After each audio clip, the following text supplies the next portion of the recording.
Welcome to the WorldWild podcast. I'm Miles Irving, and this week's episode is going to be the first of, I think it's going to be three that center around or touch quite heavily upon something called the Polyvagal theory, which I have alluded to lots and lots of times in previous episodes, but we've never actually made it kind of the focus. Today's podcast is perhaps not entirely based around the polyvagal theory, but it does give us a chance to really dig into it, because I found out, much to my surprise, after inviting Rachel Lambert, today's guest, onto the podcast, that she had a real interest in the relationship of our relationship being at home in the body and how that interacts with our relationship to other people and the world around us. So it's ended up being quite a sort of central theme, and gives me a chance to explain some of the basics in preparation for guests in the next couple of weeks. We've got Deb Dana, who has developed ways of applying the polyvagal theory to therapy, and also Holly Bridges, who's applied polyvagal theory to understanding autism. And these are sort of really, interesting people who are right at the sort of forefront of their field in explaining things which I guess have baffled people, perplexed people for a long time, to do with our sort of mental state and well-being, and really just bringing things right back to the fact that there isn't this sort of dualism between the mind and the body, that in fact our mental life is something very physical and grounded in the body. So it just sort of sets things, it gives me an opportunity to sort of fill in that part of what I feel is the overall subject matter of the podcast, which is how living beings in living systems have this sort of interconnectivity, and that overall thing is like a wild thing. The interconnectivity of our own body is wild. The interconnectivity of people and other people, when that's something that's free flowing and life enhancing, that is wild. And the interconnectivity between us, or as a species, and any other species and their landscape and environment is another kind of wildness. But the bit about us and our body is perhaps long overdue for being a focus, and indeed what comes straight from that, the bit about us in bodies relating to other people in bodies, how that kind of doesn't work a lot of the time, but how it could work if we fell back onto the underlying sort of wild system that's there in our nervous system. Both what is meant to be a wonderful thing, starting from birth with other people, but what can be repaired because it's gone so badly wrong in what is commonly referred to as trauma now, sort of locking us into our own bodies and making us unable to relate. So that's just by way of saying this is part of a little group of podcasts we're going to do on this theme. And another thing I want to say, because it kind of comes up in the podcast, is this thing about sort of the verbal and the non-verbal. So when we start looking at body states and tuning into that, we find that what we're tuning into, our body doesn't sort of give us a detailed description using elaborate sentences to explain how it's feeling. We experience that directly as a felt sense, which is completely non-verbal. That's something that's really kind of dawning on me at the moment. How much of life on Earth is non-verbal, obviously, because animals don't use, at least not the kind of language that we use, and yet they're alive and experiencing things all the time. But also how much of our life is non-verbal. So that brings me to some thoughts that we do kind of touch on in this podcast, but it's like when we're trying to use words to sort of pin things down, that's something we talk about quite a bit.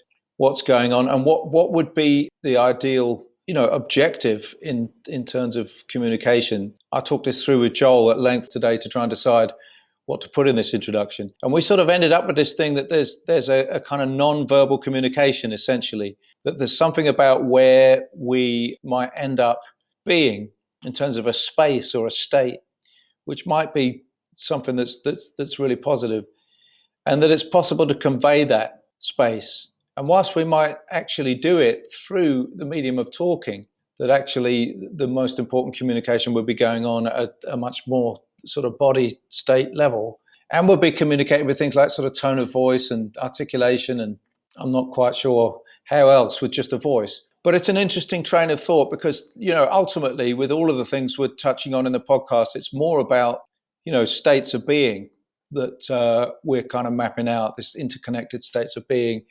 reciprocal ways of being.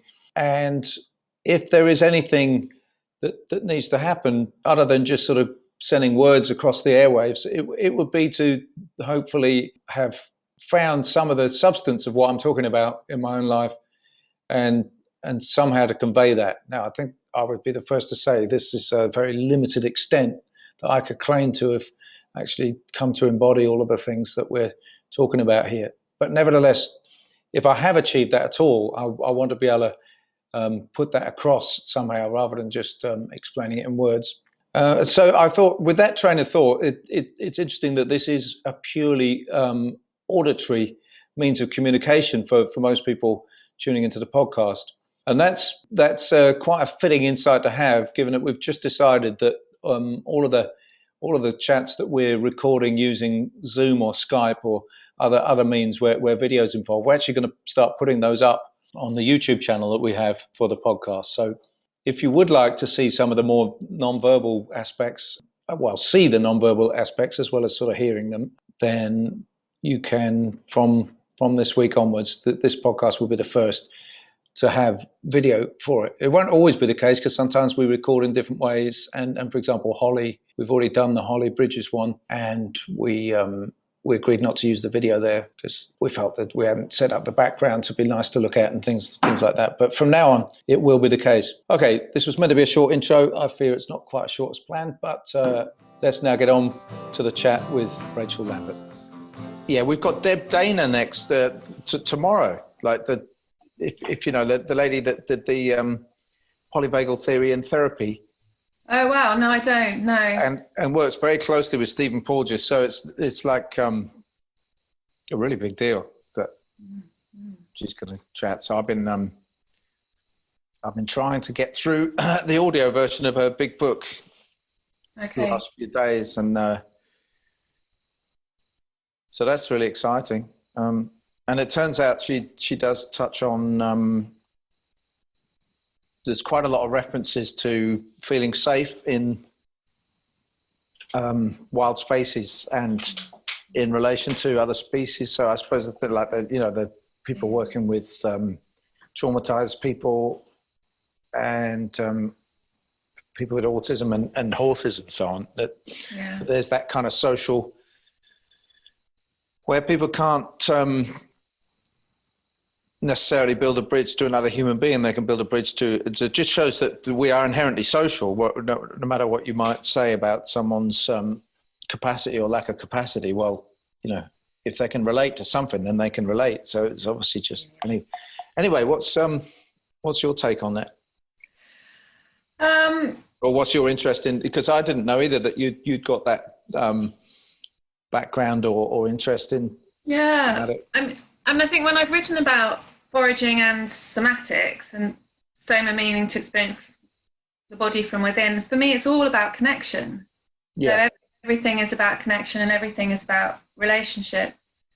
And my main teacher with the kind of body-based work, one of her invitations to me years ago was because my safe place is outside, and her invitation was, well, can you find your nature within? And that kept me going for a few years, that question of just how do I relate to my body as a natural organism, and from there be able to relate to the world outside me. I'm a product of a Western world. I get quite heady, I'm all of that. So the practice of being able to come into the body and the intelligence of the body is medicine for me, and it's something that I continually need to practice and remember. I'm not sure how much I know about polyvagal theory in particular. What I do remember, it's an ancient part of the nervous system, isn't it? It comes through on the front of the body. Yeah. Well, it's so the vagus nerve is both ancient and modern, but the modern bit is still ancient. So basically, it's two different parts of the vagus nerve have two different evolutionary origins. So the first one is like it's sort of lizard. It's a lizard defense mechanism that at least the polyvagal theory draws out that aspect of it. That it's called the dorsal vagus, and that will that's linked to life threat, and so lizards will just basically act as if they're dead, and they're not pretending. Their body is actually shut down. So obviously that's what we experience when we faint, or we're so frightened that we defecate, or it's also linked to people vomiting and so on. Well, I also remember that with shock, how my heart rate goes really low. And so that's what it does. It's the three things are shutdown, fight or flight, social engagement. Yeah. Shutdown and social engagement are both vagal, and fight or flight is not. But they all are basically ways that we handle threat and danger. Yeah. So social engagement means that we can reassure one another and then act in a more measured way or that we can actually protect ourselves from danger because we've created a safe space. But anyway, all three relate to the heart, because fight or flight obviously gets your heart beating fast. The shutdown one will slow your heart right down, so that means like a bear hibernating. That's using this ancient vagus thing as well. Minimum resources. This sort of stuff about yogis being able to slow their heartbeat. They're obviously learning to deliberately slow their heart right down. But what the modern vagus, which is called the ventral vagus, does, the social engagement thing, is it inhibits the fight or flight thing.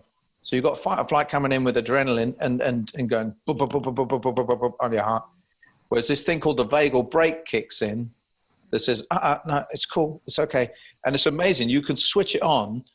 I've shown this to my daughter. She stuck her head on my chest because something had happened, and she had her head on my chest. And she said, "Dad, your heart's beating really fast." I can't remember whether it was something exciting, frightening, angering. I have no idea. She just said, "Dad, your heart's beating." I said, "Great, keep your head there." And this is a polyvagal trick. And I breathed out slowly. So if your breath is slower than your out breath is slower than your in breath, you're basically telling your lungs and the rest of your body, we are no longer being chased by a tiger. I now have the space to breathe out slowly. So you can trick your body, even if you are still being chased by a tiger, by breathing out slowly, and then the vagal brake kicks in and slows your heartbeat down. And it happened. She said, "That's amazing." It slowed right down immediately. Wow, yeah. I think that's what's amazing about having a human body as well. There's all these automatic responses that we have. There's choices in there as well. And I just took when you said that, I just saw. Yeah, I saw that. Yeah. And it was, and then I could feel my hands more, and everything moved to my extremities more, and everything will go to the organs. So it's that, okay, it's kind of moving energy, and that is that kind of moving forward. What I was remembering about polyvagal was the term I was given was tend and befriend, where you go towards someone, that sort of natural instinctual response of, I need to tell someone, I need to be held, I just need to be with someone right now. And well, that ties in with the co-regulation thing, which is basically polyvagal theory says that we have this very sophisticated way of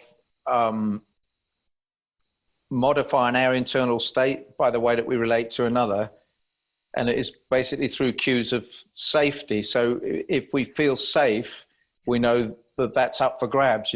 There's this delicious meal to be had of someone reassuring us, comforting us, or we are the delicious meal going to reassure and comfort and so on. But it can only happen when we feel safe. So, yeah. Yeah, it's an interesting one. I think that's for me that's where nature comes in as well, because that's, like I said, that's always been my safe place. And then people have been more difficult for me, and a different kind of relationship to build. And then, of course, inevitably they're all connected, and it's all related. All kinds of relating are related. Yeah, exactly. You can't separate it all, but we've tried quite hard to do that. I love what you said in the first instance, that you're was this a therapist or a mentor, or this lady? Well, no, I did. I did a 4-year training with a woman called Linda Hartley, and she's based in the southeast in Norfolk, actually. And her most of the training was from Bonnie Bainbridge Cohen, who's based in the States, and she's been teaching this work for 50 years. So, I trained with her, and I still do retreats with her sometimes as well. So you were training in order to become a therapist, or a therapist, educator. Yeah. So it could go either way. But I was qualified to do that, and then work with people's bodies. But like you just named, it's all related. So it's it's body, mind, spirit. But I suppose, particularly in our culture, paying attention to that wisdom of the body, and learning to recognize the information that comes through, just like you were describing with your daughter, of that, feeling the heartbeat, sensing that, and then being able to make a shift. In a way, that's what it was about. It was about being able to meet the body where it is, recognize what's going on, and then be able to offer support where's needed to make changes that would suit us better. It's like fight or flight. It has a place, but if we're constantly in that hyper alert, that's not constructive. So, like you're saying, then that's the place to be able to, how can you connect to that vagal nerve? How can you find a place of safety, anchor yourself in your own body, but also in relation to another as well. So it was very, very juicy work. I remember the first workshop I ever did with her was,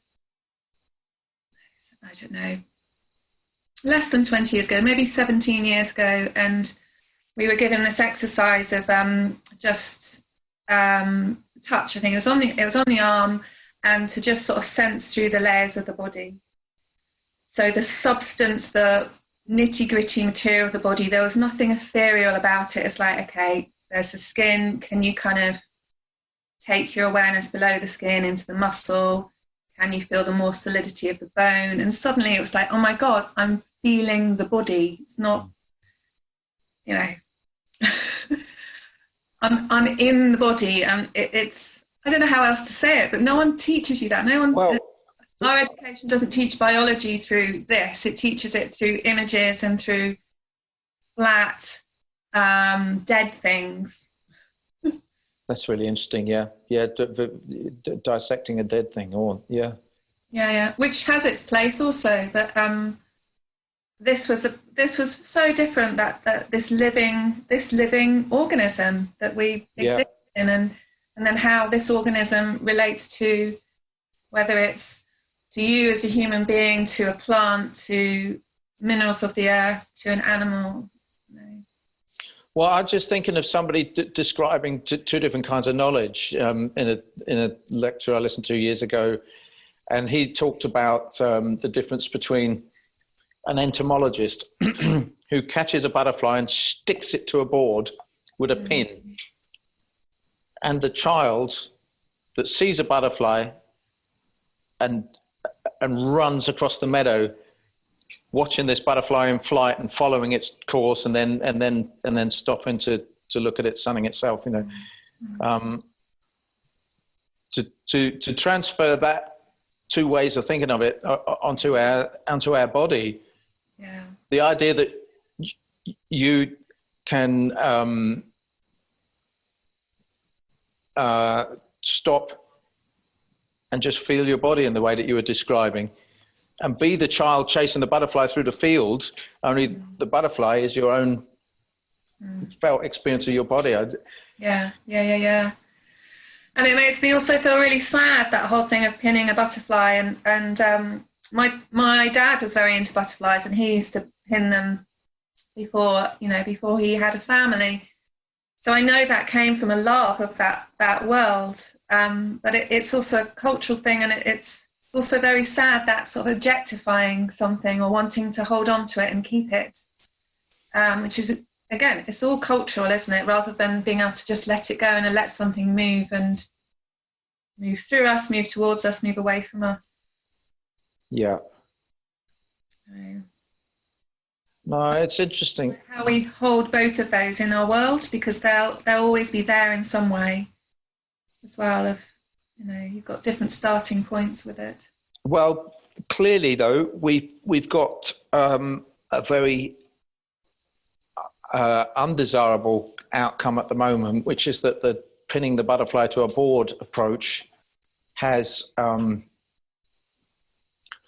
held sway, and is now, we're now seeing just the enormous consequences of that in terms of our global context. And weirdly, the global context is the local context, because people's bodies are not working properly.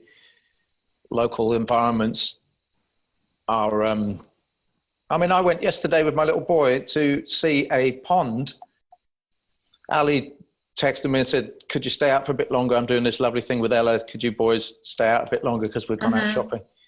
And I said, yeah, we're in the right area. We'll go to this pond where I took my other kids when they were younger to see newts. This is actually all quite apt. So I'll tell you the story about the pond. Back in the day, I took Ezra, and I believe Becky will forgive me that I have such a bad memory as to whether she was there or not. I think she may have come once or twice, but this pond was right near where I was living with my little boy, and these newts in the pond, some local kids had taken them out and hacked them up. It was really awful. So, I was so put out by that we went and designed a poster, appealing for witnesses. Do you know who did this? And we stuck it to boards and telegraph poles and all over the place. And some local kids came and told us who it was. And it meant that we were able to talk to the parents, and I hope some kind of thing happened there where the sensibility of both the kids and the parents might have had a bit more sense of value, and something might have changed as a result of us doing that. But imagine, I go back there, and this is now at least, let me think, honestly, it is about 20 years later. The whole pond is completely fenced off. You can't get to it. And it's got some kind of murky stuff on the surface that is polluted with something, it looks like. And there's no longer any access to it. So, I can't remember why I started telling that story, but it's about going down to something about going down to the pond with your son, and you started with the whole thing about pinning the butterfly. It was just an example. It was an example of local environmental degradation. That's what it. The pond is now polluted, and you'd think just 20 years ago, local kids getting down there. Quite honestly, that's a better scenario, that there are at least kids getting down there in the pond, doing this awful thing that they then had to sort out. At least that was a lesson learned. But now the pond is not fit. There's no newts in it, is the point. No newts. And anyway, so the global situation of that mindset and approach to knowledge, because you're doing the very fair-minded, balanced thing of saying, well, these are both approaches to the world. But I guess I'm saying that's true, but as we all know, you've got a preference. I also have a preference. I just think, well, this is how it is. We've got both to work with, and I think it's like, well, why And you have to then ask the question, so why does someone not value that? Or how come you come in and you explore in that way through cutting something up? And it's not that hard to sort of trace that back where that, comes from. We're just talking about dissecting dead things. Yeah. But I think being able to use that as a starting point, because I think being able to, when you get into polarities, it becomes really tricky. So trying to find that common ground of where you build from something, or finding different ways to relate to a world. We only come in with what we come in with. And I was thinking about it the other day to do with foraging. It's like lots of people for foraging, it's really exciting. It's about free food. And how do you take that excitement and then be able to just drop down a little bit into actually it's I don't know what the steps are, but it's finding, maybe using it as a way to relate to our environment and see how we're completely reliant on this environment. But it's usually a gentle, slow journey. Sometimes somebody drops really in there, but mostly it's, I killed that newt and now there's nothing to watch and play, or it won't do this in the pond, which helps this, that, and but I agree with you. I think I prefer kids to be exploring that way rather than be housed back and not have the opportunity to learn. No, it feels dead otherwise. Well, it is dead. That blinking fence, and then the pond is dead, and it was just such a downer. Like I went back to the car with Kit and just in a sort of mild state of shock, really. Like that. It was. I thought that was bad. I thought kids going in there and hacking up newts was bad, but a fence and no newts in the pond, and kids not even. I mean, all right, it's lockdown, so it's not that surprising there weren't kids out and about. But generally, kids aren't out and about. That's what I noticed. My kids are the only ones that go off to the woods on their own. Like in our area, and we're right in the middle of the country. But I think to go back to these two different approaches to the world, unfortunately, it's a matter of what you're inducted into, isn't it? It's a matter of what you're initiated into. I mean, I feel very, very lucky that two, and it was men in my life, right? So my grandfather and my father both communicated to me a sense of wonder and a joy of exploring the natural world, And my grandfather was quite a dour and serious kind of guy on the whole, but he took me out and showed me mushrooms, and I remember him poking a Judicea fungus, and just I could feel his feelings around it, I can feel the texture as you say it. Yeah.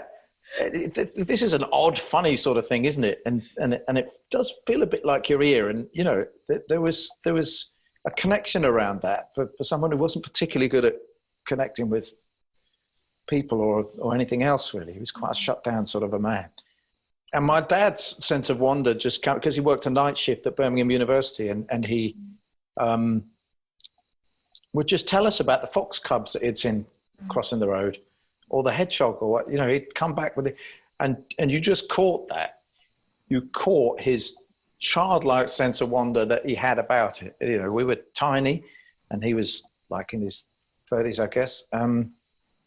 But, if people aren't exposed to, in many other ways, I would say the culture of my family was probably a lot more on the nail it down kind of side, in terms of approach to life, language, how to converse, and so on.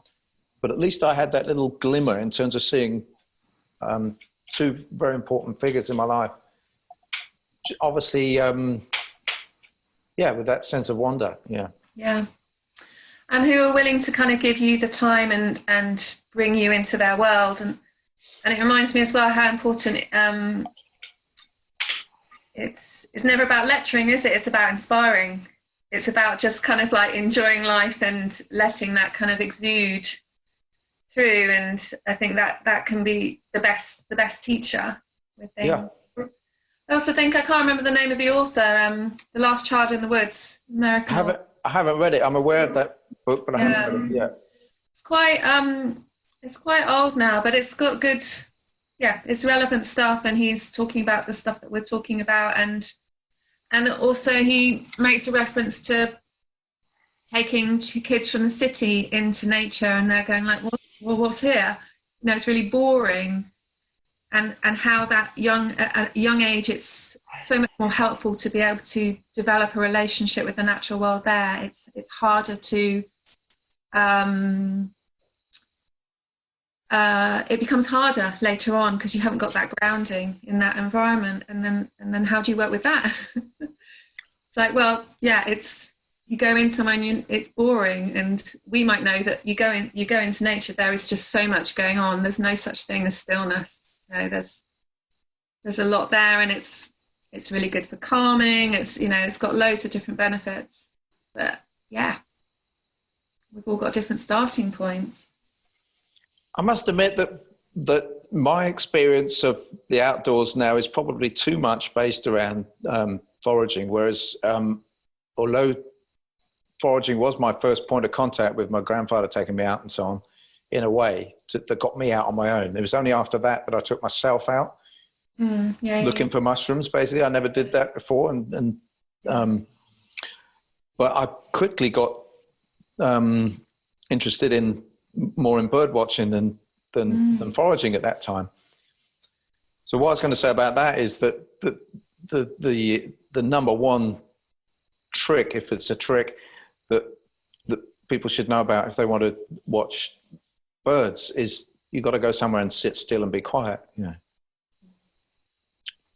I actually kind of wish I was doing more bird watching and a little bit less foraging now, because foraging is obviously about moving around, and then when you're there, you start picking. And the birds do kind of move in when you're just picking, because you're not crashing and moving around so much, and you do see things. But I think there is and weirdly, as a chat with Wukash last week brought this point out, that lazy people in the tribe would make very good hunters, because they would sit still for hours and not be bothered about that. But weirdly, hunting is another thing which would enable you to, more than foraging in a way, to actually encounter the other animals, because you'd sit still. Yeah. I've got two thoughts there. One is great. I think laziness really has its place. Yeah. Laziness is really underrated. And it's really important, that being able to just sort of stop and be still. And then it just makes me think more about the body as a sensing organ as well, of being able to, and that's what I find helpful about going outside. That, I mean, we're talking to each other through a screen. At the moment, I spend a fair amount of time in front of a screen, and I feel like I could become more of a two-dimensional person with that. It's easy for me to sort of start cutting off. But when I'm outdoors, it just sort of wakens up, or sometimes slower than other times, my senses. So, I mean, you've got the skin's the biggest sense organ, but obviously you've got hearing and sight and touch and taste. But I think that one about sensing through the body as a whole interests me most, with what you're saying with hunting. And when it's not separate, is it? Because you're listening, but listening means something so much more. You're listening for the sounds and the changes, but you're also listening change in atmosphere, or for something that it's hard to find the words for, but something's shifted in some way, or somebody's near, or something is near. Or I don't know if you get that with plants. Someone asked me about that with plants yesterday. Do I know when I'm coming near to a particular plant? Well, the weird thing with that for me would be the example I would know about is just when you're out in the woods looking for mushrooms. But it's very much a sort of a movement thing. You're feeling this flow of movement, so you're walking in a certain direction. You feel this just little nudge to go that way and that way, and then you find the mushroom. but I don't stand still and get that. It's to do with the movement. But I think, movement, yes. So movement is our in our embryological journey, the first nerves to myelinate are those that register movement, because that was seen as the most important for survival. So again, you're in, I don't know whether I'd call it survival, but we're more in an instinctual place. You're out in the woods, you're going to look for mushrooms, and it's the movement that's giving you information or something like that. I don't know whether that's the right thing to say, but it's a really important sense. It's just, I suppose it's just that, I mean, it's quite funny but with myself and Ali, it's a similar kind of situation. So it's not saying that one is better than another, but we will sometimes just sit and be quiet, and that's Ali's preferred way of getting this kind of intuition. So we're sort of trying to feel things out, as it were, intuitively. What's the salient thing that we should be directing our attention to, or just trying to feel something out? What's the right way to go, or something like that. And Ali will do it, as I say, in silence, which, you know, that means that I do more silence than I would do. But I often get that sense through talking. You know, I'll have the sense coming through the meaning of the words, but it's the similar thing, if you see what I mean. I could stop and feel out, where do I think the mushrooms are, and that would be equally valid. But it's a different kind of way of tapping into intuition, I guess. And isn't that great? There's all these different ways. You know, it's like sitting meditation. For some people that really works. Some people just can't sit. It's like, well, that's fine. Go for a run, and then your mind will clear, and you'll get a sense of something. Or, you know, it's. Well, probably it's linked, because I don't know if you know much about Pat Ogden's work. I mean, I don't either. If you don't, I know the name. She does this sensory motor therapy, which and again, I'm very sketchy with my knowledge on either of these things. But you've got Peter Levine's thing is somatic. Therapy is much more about, I think, is much more about what you're talking about, to sit still and feel where's my body at from a point of stillness. Well, he very much works with movement as well. But, He does also work with movement. Okay. Yeah, totally, yeah. Okay. It's just that there are obviously two different sides to this felt sense of the body. One is when you're still, and one is when you're moving. And perhaps for some people, it's easier to connect. I mean, they say it's like some people are just frightened by the felt sense of being still, maybe because of their background and experience. And so for them, you know, to start feeling how your body feels when you're moving is probably less challenging, or less, Yeah, and there'll be reasons for all of it. It's like the body needs to move. You don't want to feel like you're getting stuck or frozen with it. And no, but again, it's like that whole thing of it's all related. If you're still, there's so much movement going on. Right. Yeah. So it's all the same in a way. But don't know, some of us are more kind of naturally come from sympathetic nervous system, need to be active action, and other people are more parasympathetic and more kind of rest and digest. And it's almost like that's, we've been talking about starting points. That could be our starting point or our sort of default place, more of our nature. Yeah. From the world. And I think those things are really useful to know about yourself as well, aren't they? If you're, which kind of person you are, of what's wonderful, and where it might go screwy as well. And for me, I know both have their place. You know, there's times where I don't stop, and it would be really useful to stop and be still. And, is that what you mean by things going screwy? Pardon? Is that what you mean by things going screwy, where that's not appropriate? It's like, yeah, I think where strength can become a weakness, or go into overdrive, or Yeah, I think that's what I mean. Yeah, yeah, exactly. Yeah. I mean, one of the really nice things, I'm getting into more of the sort of nuances of the polyvagal thing now with moving beyond. Okay, so you've got this dorsal vagal thing which is shut down, and that's terrible because ultimately could stop your heart, and it's about a response to a life-threatening situation, and that's so on. And then fight or flight is a response to a pretty dodgy situation, but it's not life-threatening. So you're either going to fight back or you're going to run away. But when you start realizing the subtle nuances, these lovely things come in. So playfulness is a collaboration between fight or flight, because you're mobilized when you're playful, and social engagement, and an actual sort of boisterous play. You really use the cues of safety, because you might bash into somebody or accidentally cause some kind of hurt or discomfort, or ruffle their clothes or something, and you quickly make eye contact. You're all right, so you're using the social engagement cues of smiling and tone of voice and eye contact to say this is really play. It's not actual fight behavior. Whereas it could quickly deteriorate rapidly if you didn't repair by turning around and going, "Oh, are you all right?"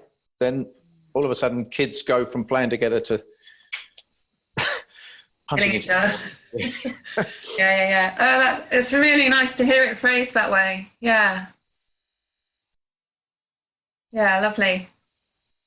And then the other one is the sorry. I don't think I've got anything to add to that. I just love that. I am. Before I started teaching foraging, I worked a lot with children and in inner city areas, so city farms, adventure playgrounds, that kind of thing, and being able to create safe but dangerous environments where kids explore and learn. And I think it must have been during that period I went to a conference as well about, I can't remember what it was called, but they were showing playgrounds across the world, and there was this brilliant image of this newly built playground, and the kids were outside the fence playing in a puddle with pieces of wood, and it's like, yes, wow, that's more where the engagement is. They know what turns them on, they know what is stimulating for them, and it's not something that's set, that's just too prescriptive and safe. And it's also about, it's about learning about risk and the importance of that, and that's about being human. That's about being in the body more, rather than being told, no, don't do that, stop. It's like, then you don't get to be in this properly. Yeah. And this is important. This is what it's about. This is what it's meant to be about. Yeah. Yeah, I mean, I'm just thinking about something risky I did the other week, which I definitely was a crazy thing to do. But I guess it's just because of where we were. It's the second time I told this story on the podcast. So I let my kids run around in the mud at a salt marsh with bare feet, and it was far enough away you'd probably not expect to find bits of metal and glass in the mud. But I think, well, anyway, that was a risk, and unfortunately we encountered the actual danger, because Kit's foot was really quite badly cut, and I've got to get from muddy bit right the way back to the car, and then in the car right the way back home. But all in all, it was pretty cool, because we found plantain and got it straight on the wound. That wound is now healed up beautifully.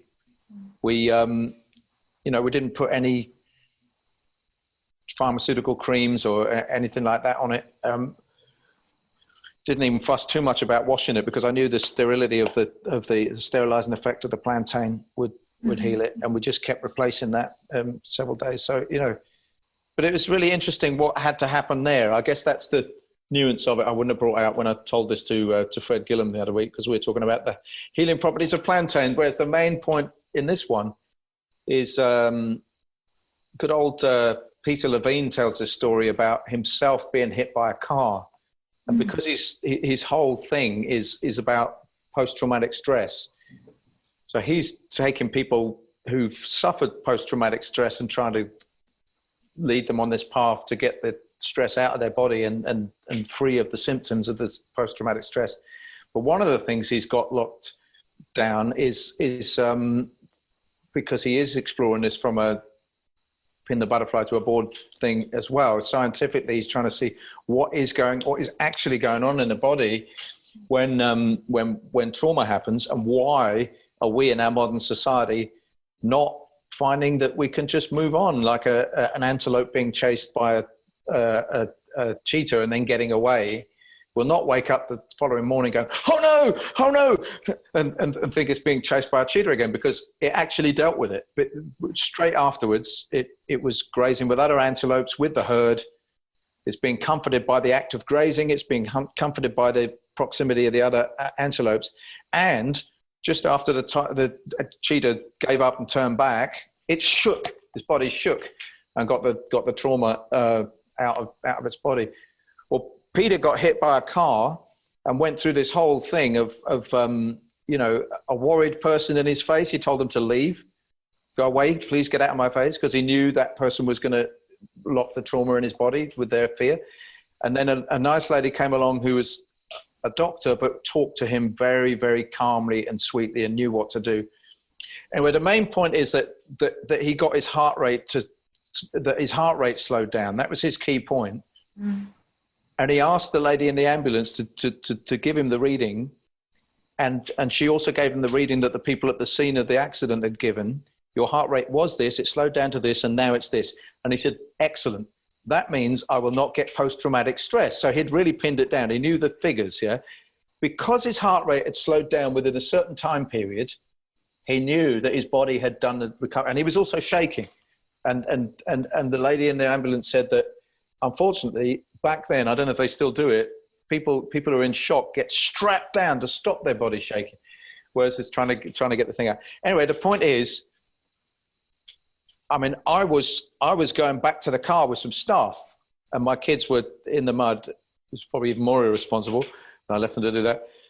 Bad parent. But anyway, so they're screaming, Dad, Dad, Dad, Dad. And I came rushing back, and the kids cut his foot, blood everywhere. So I knew my job is to just soothe and calm. So I'm going, it's all right, and just tone of voice. Got him, I'm stroking his head, and we've got quite a good track record with that. Kit will come to me and let me soothe him when he's hurt himself. So we've plenty of dress rehearsals for this. And then I go, okay, I'm going to put you down on the grass. We're going to get some, I tied a sock around his foot as quickly as I could to put pressure and stop the bleeding. But anyway, all things told, I'm pretty sure we got his heart rate down so that he wouldn't experience that. So I guess the other thing that why I started telling that story is that you were talking about risk and danger, and sometimes the actual thing that you're risking and endangering happens.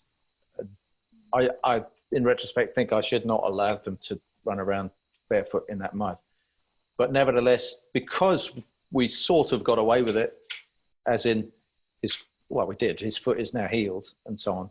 So they've had a dress rehearsal for how to, both my kids, because my daughter was there and she was being very helpful and supportive and sat in the back with him and all this.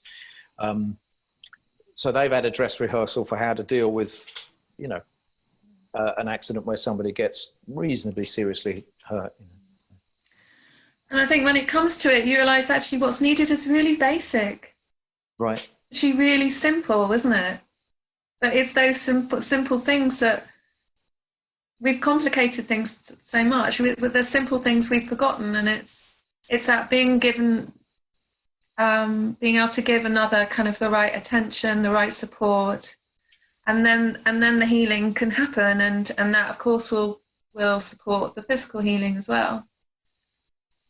I can relate to all of that. I mean, I got into the somatic world, that work, because I fell out of a tree What, you fell out of a tree into the somatic world? That's amazing. Well, there was a little few waiting for you. years. There's a few years in between. I broke quite a few bones, but I remember being at the bottom of this tree and my friends coming around, and all I could see was really scared faces. Right. Oh dear. I'd started to kind of let the trauma kind of come through my body, and then I saw all of that, and I just went into oh man, everyone else. Yeah.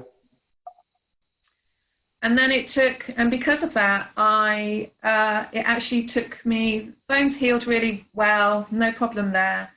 But I didn't have the same energy afterwards, and it created lots of complications for me. And it was through that I came to somatics, and then was learning how to re-engage with my body in all the ways that we're talking about, in a helpful, supportive, trust what the body needs to do.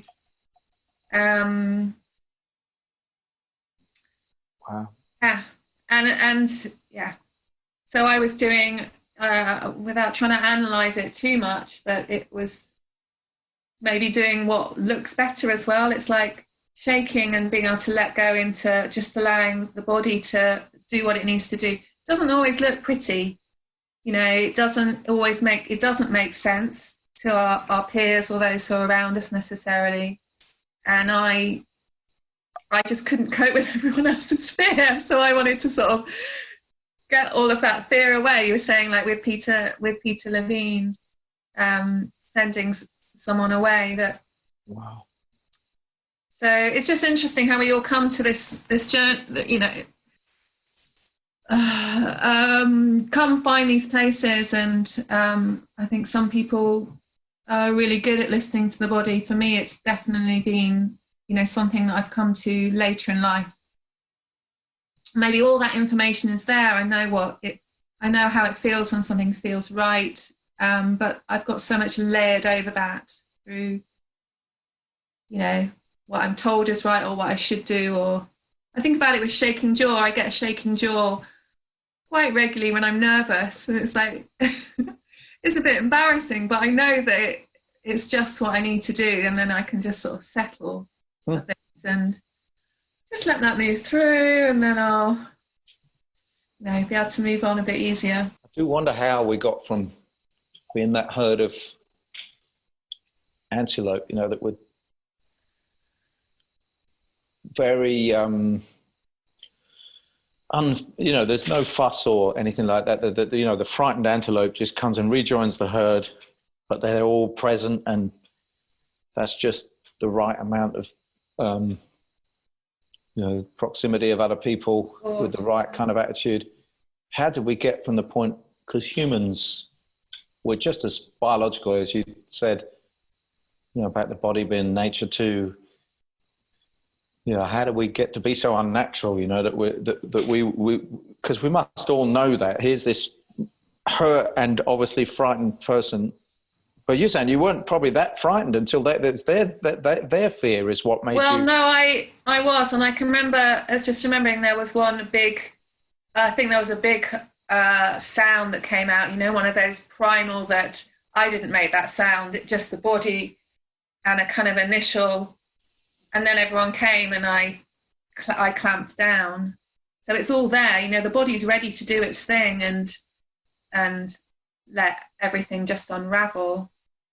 And that's the problem with having a mind, I think, or putting so much emphasis on this is really important. What my decisions that I make here are really important, and they're more important than the decisions that come from here. And that's another, to use that phrase again, place where it goes screwy. But it's a fragmented intelligence, that, isn't it? Because the intellect is high level functioning, and I'm just trying to not give the intellect a bad press in and of itself. It's a fragmented intellect that we've got that is causing the problem here, because there's all this other wisdom, all of this other profound wisdom of what your body can tell you, and and even more crucially than that, it seems as if what your body can tell you is like an antenna that is picking up on what the rest of your immediate surroundings or further beyond the cosmos is able to tell you, just because somehow there are ways which we can't necessarily explain or track at the moment, but they're not spooky,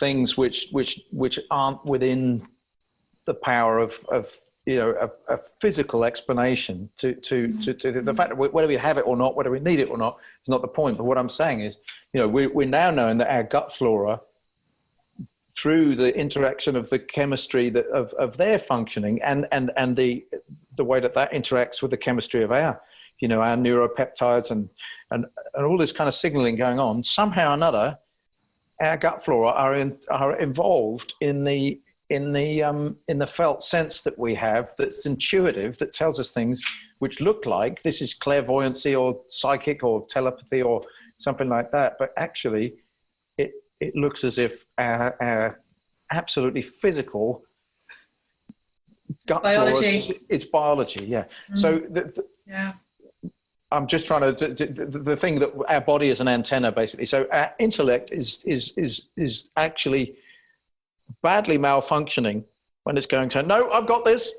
Okay, A plus B equals plus, therefore, no, that's a crippled, that's a intellect hobbling along on one leg. Yeah, exactly. Yeah, and it comes back to connection, doesn't it? You used the word fragmented, and there needs to be communication. And there was a somatic movement conference or summit last week, and one of the speakers was talking about 5 or 6 wisdom centers, and then it goes to the wisdom center of the brain. Right. So it's talking about I don't know what. Talking about gravity, so that sensation to ground, gut, so that we even use it in our language. That I've got a gut feeling on this. Oh God, I'm only going to get to 3 centers, aren't I? Let's just go with that. That's so amazing. Mine are gravity, gut, heart, and then you go to head. And that's the intelligent order. It's like, this is amazing at kind of being able to decide what to do based on on other information. But if it's not connected, it goes screwy. Right. Yeah. Not so splendid isolation. Your brain's just up here, just slugging it out on its own. Yeah. Well, there you go. And now we're on the topic of isolation, which has a relevance to now as well. And I think that's why moving, helps as well, isn't it? It kind of brings us back down rather than stillness. And I know for me, that's one of, I can get stuck with stillness because it, keeps me a bit there. But if I'm moving, it reminds me that I've got a body as well, which sounds like a very basic thing to say, but these things are basic, and we've lost some of our, fundamentals of what it means to be human, I think. We're reframing what it means, what human being looks like, but we've missed a few things that are really, we know that are really rich. If life experience real richness, and e.g. being an animal. E.g. being an animal, yeah. Yeah, and all the instincts that come with that, and all the vitality and way of perceiving the world. And I was thinking about you talking about walking through the forest and having a kind of inclination to go, and there they are, there are the mushrooms. And then automatically you'll be reading, you'll be picking up on the moisture in the air, the kind of quality of what's the debris that's under your feet.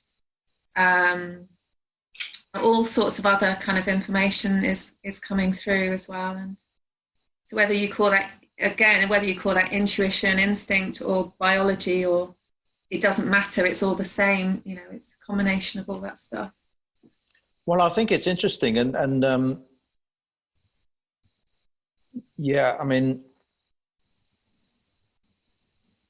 I, you know, in case you haven't noticed that, like, in spite of my critique, I do like to pin things down. Yeah. So, like, if you haven't noticed, so I'd go straight back to that and go, well, let's think about what instinct is and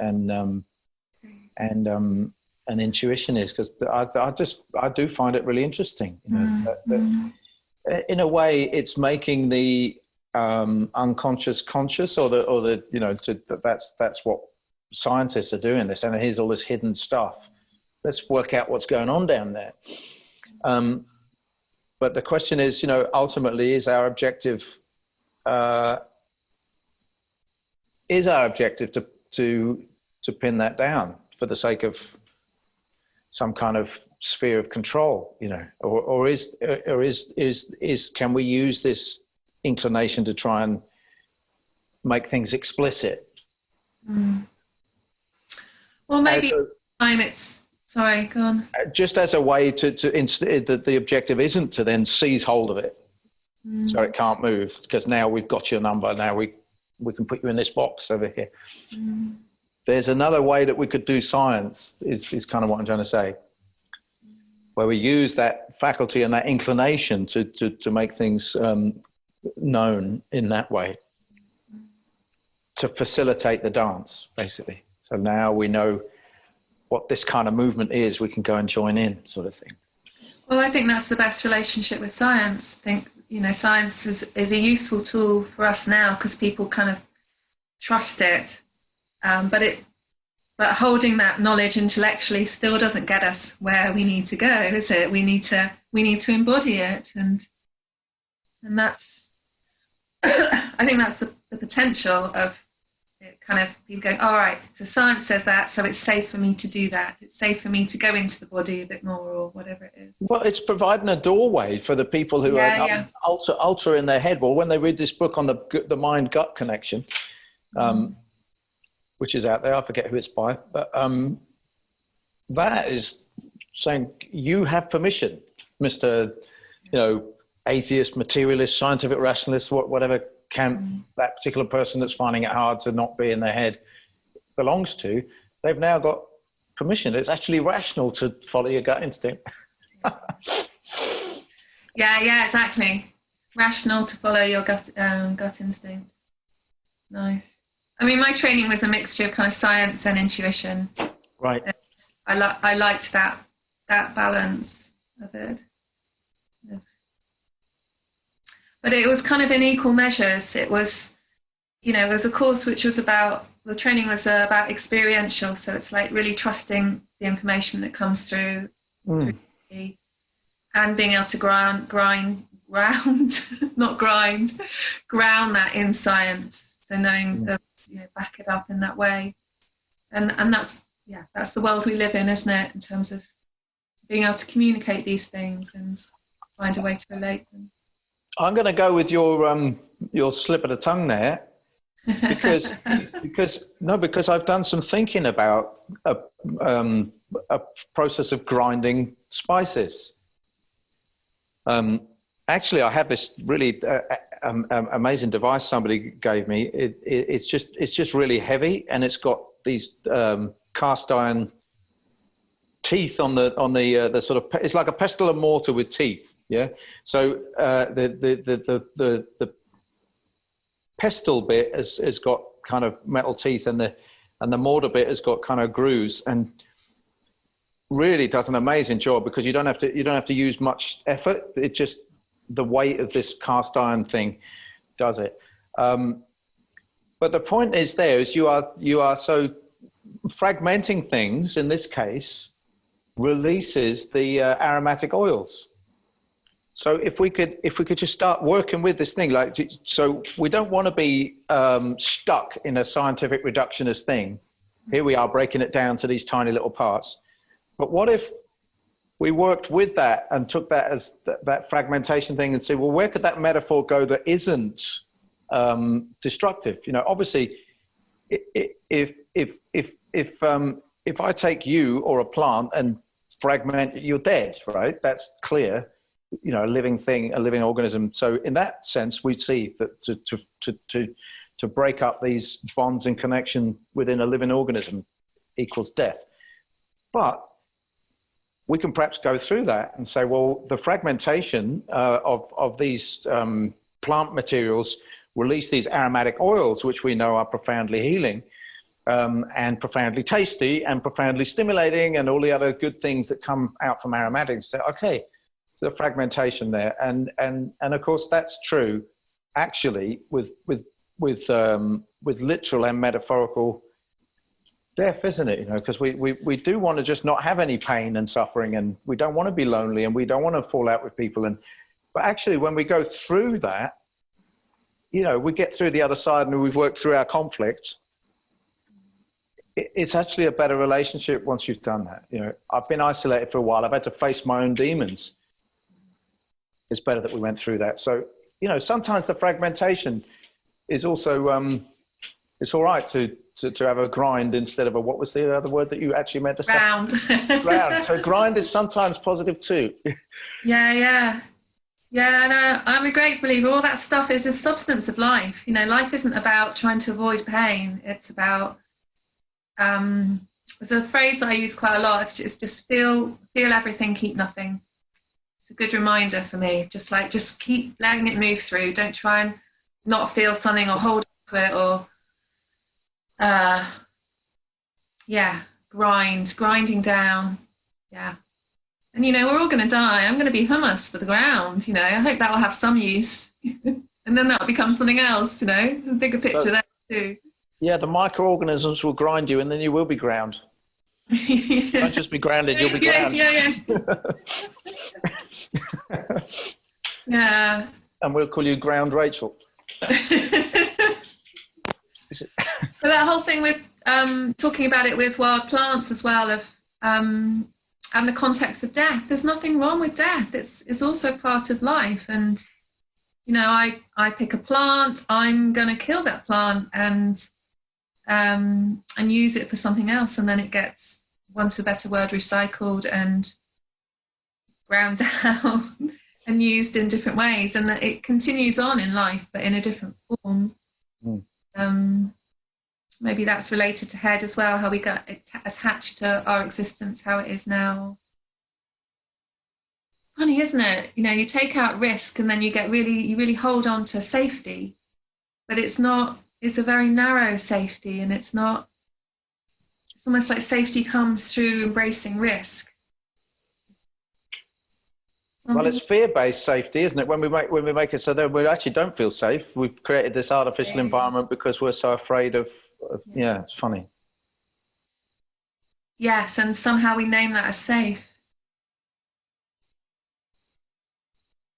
How can we reframe that then? Well, I think part of it is this thing of seeing what the polyvagal stuff is telling us. You know, that the safety that we are biologically hardwired to achieve is the stuff where people are really woven together in their relationship. So the point is, it's an essentially mammalian quality and capacity to form bonds with others of your own species, and in fact with other mammals. You know, we clearly do bond with other mammals. Try bonding with a lizard; it's probably not going to happen. But you can bond with your dog or your hamster or your whatever. So that safety is in the presence of our,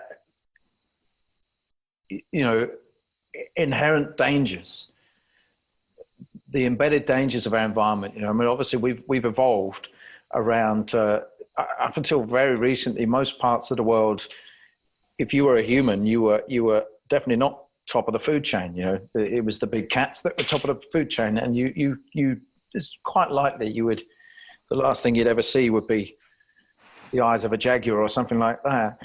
And we lived with that risk and danger, and yet managed to feel just, you know, I've listened to something recently that suggested that people huddled in caves, frightened of being eaten by a cat, and that's what they did most evenings. You know, I just can't accept that, you know, that you know, any more than that antelope out on the deer out on the prairie and whatever, that they're not constantly thinking, oh no, I'm going to get eaten by a human or whatever, you know. if you see what I mean, I think that the point is we can feel safe, even though, look, to be honest, we're being prowled by an enemy, which is going to definitely get us sooner or later. And you've just been naming it, death. So why aren't we freaking out? Why aren't we going, oh no, I'm going to die? Because it's true, you are. Somehow or another, we manage to feel safe in the presence of that enemy, that we accept it. You know, we accept that's a what's the word? An occupational risk to being an organism. Yeah, right. And it's a risk that is going to eventually yield its full capacity, you know. And yet we manage to feel all right. So something like that, you know, we need to tap into that mammalian capacity to feel reassured by the presence of others. Yeah. And I think that requires vulnerability. I think in this this current situation with lockdown as well, one of the things that I really enjoyed at the beginning was the amount of care and kindness that came out. And I think that remains to some degree, and to another degree, I feel like people are starting to shut down more. And I feel it requires a vulnerability to still sort of reach out and go, well, in my experience, this becomes more painful the longer it goes on. So reach out to another, I also need to be able to be willing to feel that pain.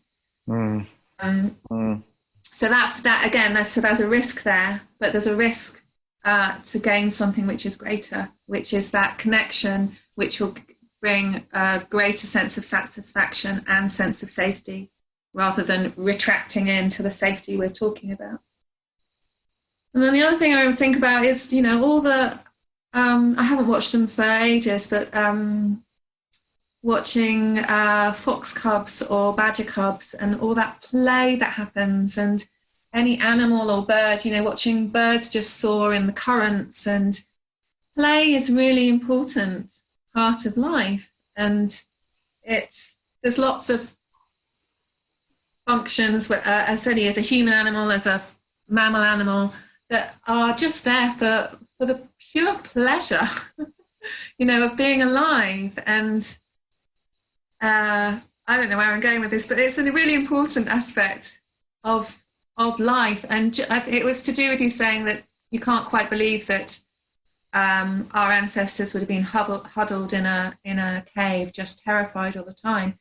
No, they'd been taking care of each other, they'd been having fun, they'd have been, you know, whatever play meant there. And I'm sure that there were also times where there would have been shaking and fear, but it would have been, you know, we're imagining, aren't we? So it's a bit unfair, but it would have been balanced with all this other stuff. And play is so underrated and related.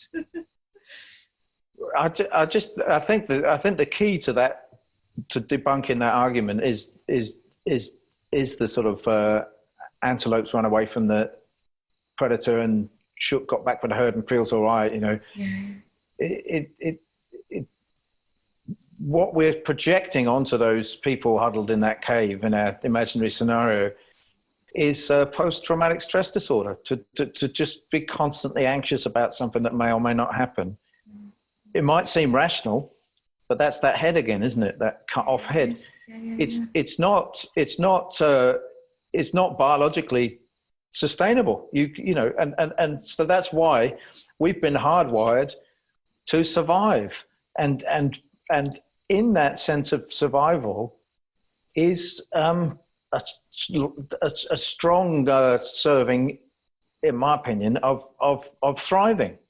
You don't survive as a species unless you're thriving, you know, because that whole social, one of the beautiful polyvagal thoughts is that the same system, neurophysiological system, that kicks in when we're in social engagement mode is the same system that supports your immune system, and it's also the same system that supports your creativity and the sort of flow state that people talk about. So Stephen Porges uses the phrase, he says, it promotes health, growth, and restoration, otherwise known as thriving, in my opinion. So the point is that the survival of the fittest equals survival of the thrivalists, you know, the most thriving, the people who are having the most wonderful time, you know. Exactly. or the mammals that are having the most wonderful time. They're hanging out. Yeah, the ones that are having the best time, yeah. Unless you feel all right, you're not going to thrive. Unless you're loving it and being with your mates, and whether you're a badger or a human or whatever. Yeah. So I just think that I'm just trying to bring it round to go, absolutely, let's play more, because you know, we need that. We need to feel all right. We need to feel joy. We need to Yeah. It's what it's about, you know. Yeah.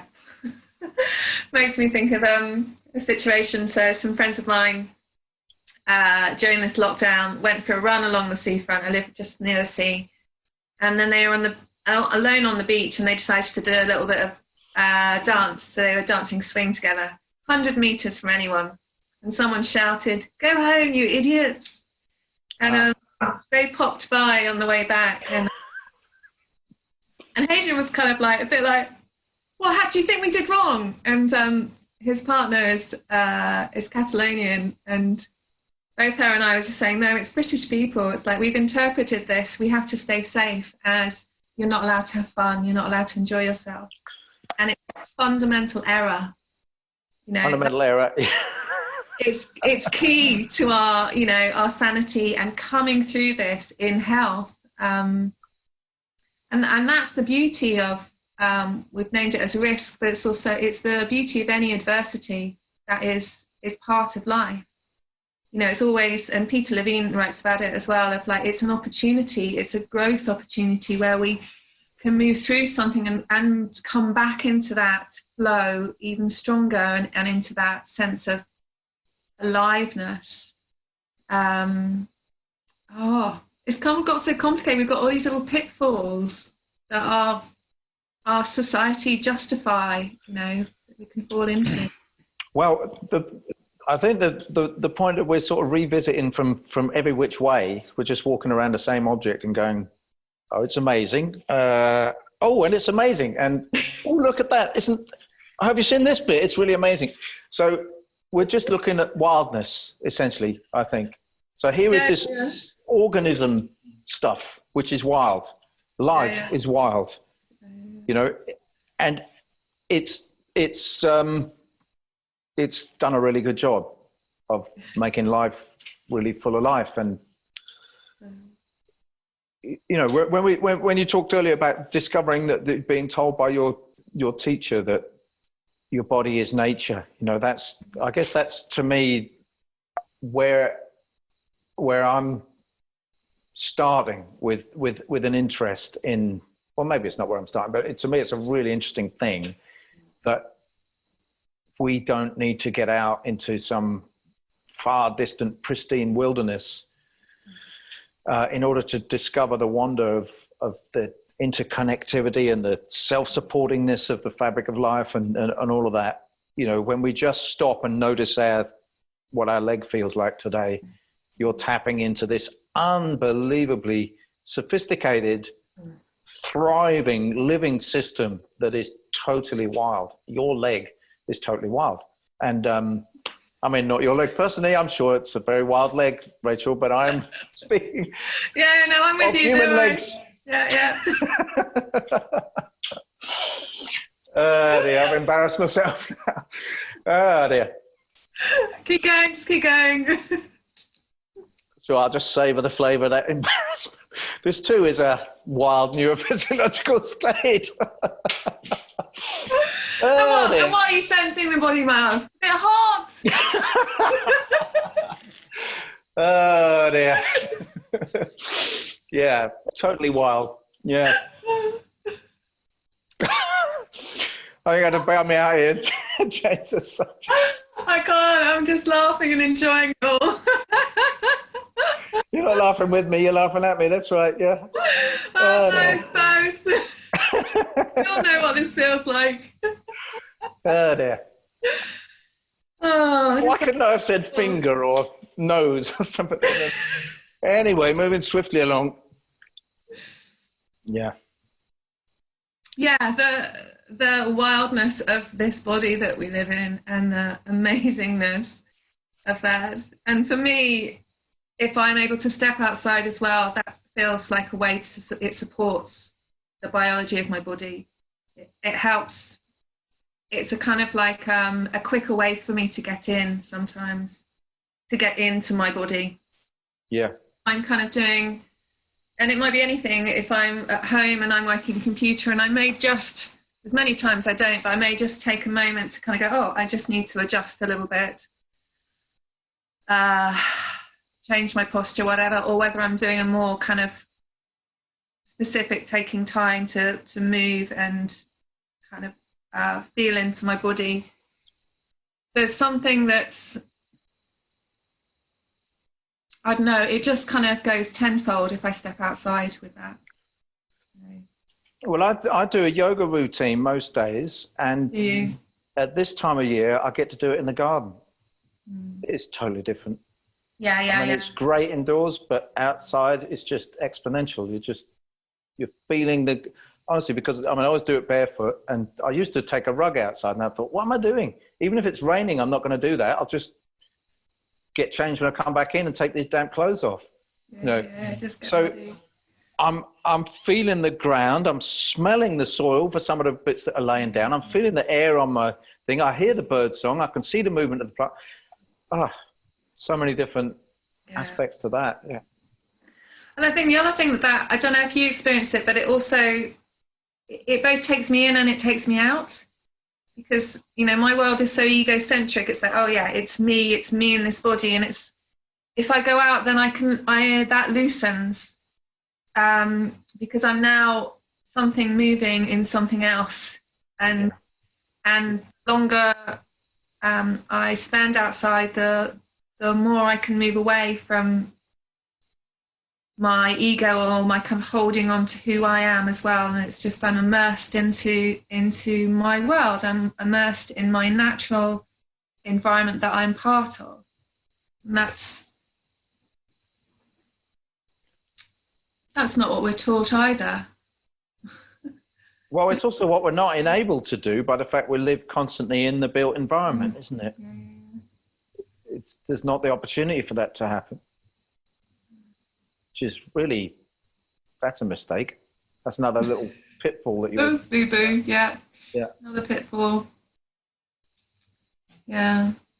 So I think I find it useful to kind of be, well, maybe it's not useful, but because I am, I'm from this time and from this culture, to be able to explore through the nuances of my body, and then being able to be out and forget all of that and just move and be normal by just moving and being part of a natural world, not having to pay attention to it, just be and just live. I think there's a lot of scope for exploring the notion of relationship in all of these very what's the word? I don't know, all the physical transactions that are going on, or processes that are going on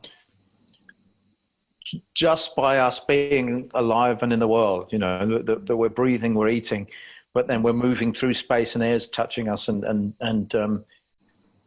that's a relationship. That's a reciprocal, I am being shaped and I am shaping, and all of the stuff that we talk about in interpersonal terms.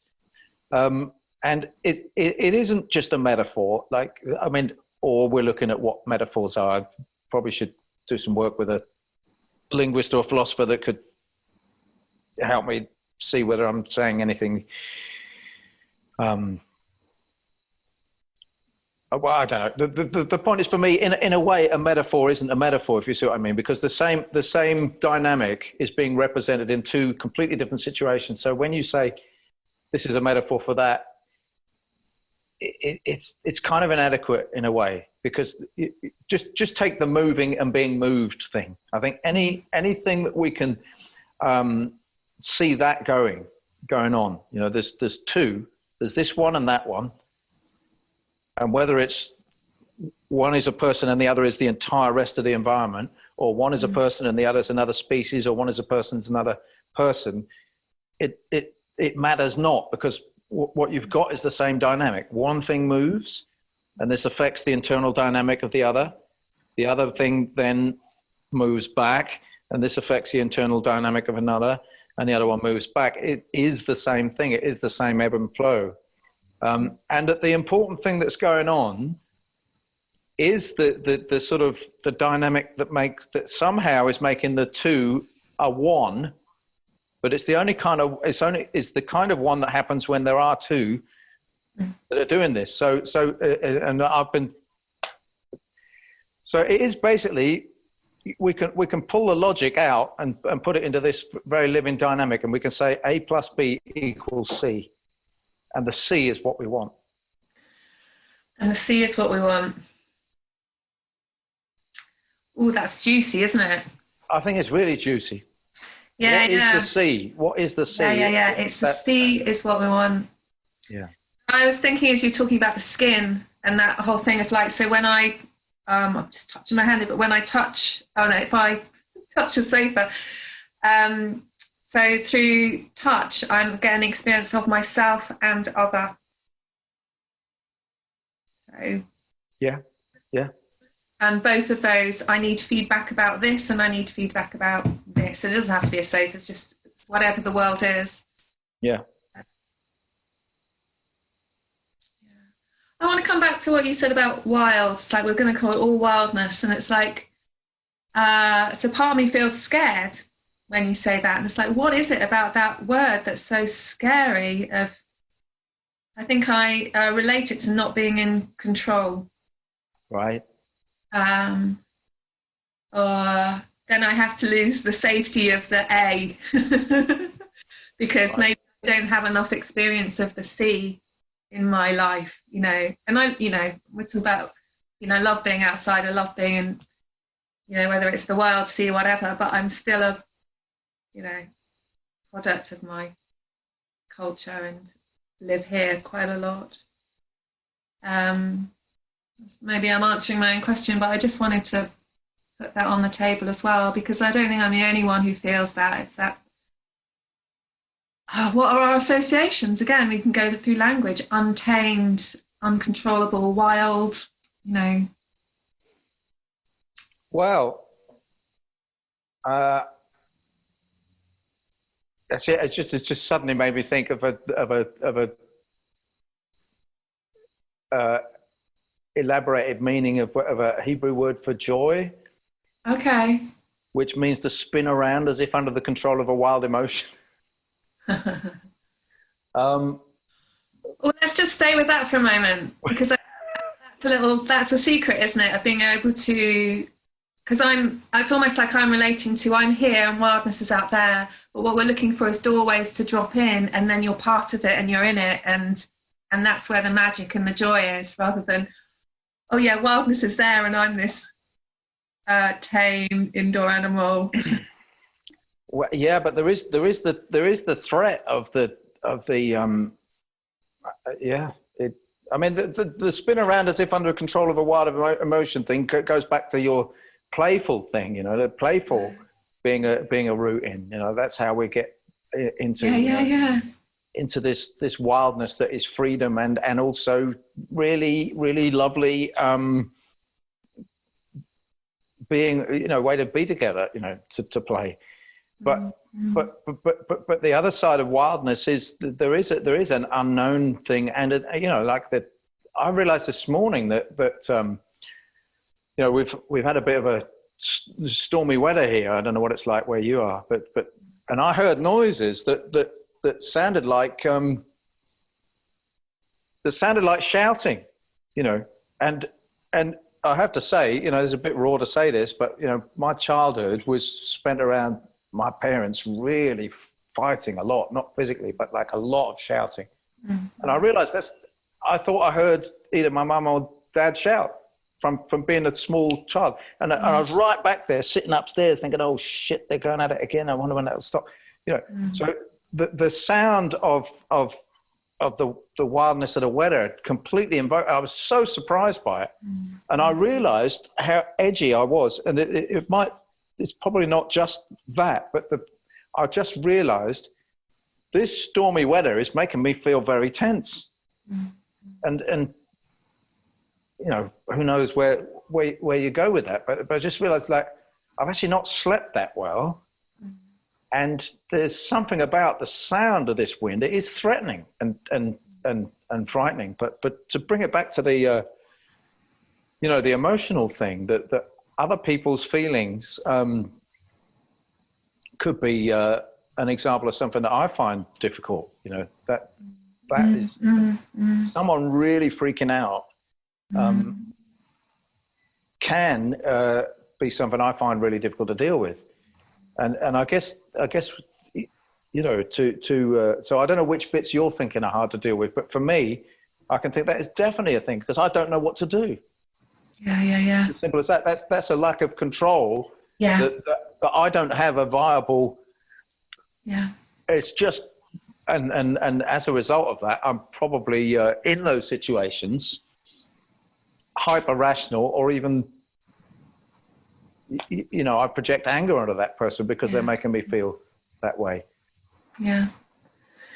It makes me think about the aspects of being with the unknown. Well, you're a threat. It also reminds you of a threat from the past, doesn't it? So it's like it's a justified response and a kind of understandable response. Being with the unknown, and also the other aspect of that, of like also, well, for me, it brings up of like, oh shit, then I have to feel everything. I have to go back to that phrase of feel everything, keep nothing. Because if I'm going to go with that, the wildness of the body and just let it do what it does, we've already talked about this being connected to the brain, so it's not being, out of control, but it's the opposite. It's about going with the flow, but trusting that. And I think it maybe part it brings up for me that the areas where I want to be able to then control, of like, well, I don't always want to feel that, or I don't want to feel that now, or not now, I'm busy. Yeah, right. Even though it will take me through sort of places of of pain, and that might be with a small p, through to ecstasy, through to joy, through to sadness, whatever. I've just it's all everything, but it's I'm back to the same things. It's like my fear of letting go, so fear of like going with that flow will come in, and I want to stay into the ego of who I am. So right. Secure identity rather than to that wild flow, which gives us all the gifts that we want, but it's also, it's like falling in love, isn't it? You can't have love without pain. You can't separate them. If you want the big stuff, you have to be willing to go through the stuff that hurts as well. And that's life. And that's the juiciness, but we'd never do that unless we got the rewards. Maybe we're not used to having those full rewards, so we're not willing to go through the pain anymore. We've got out of touch with those full rewards, which we're talking about: play, pleasure, joy. Yeah, that we're evolved to feel good. We're evolved to feel really satisfied when we've gone through the process of engagement, and we get to the other side and I think, wow, life is really satisfying. Yeah.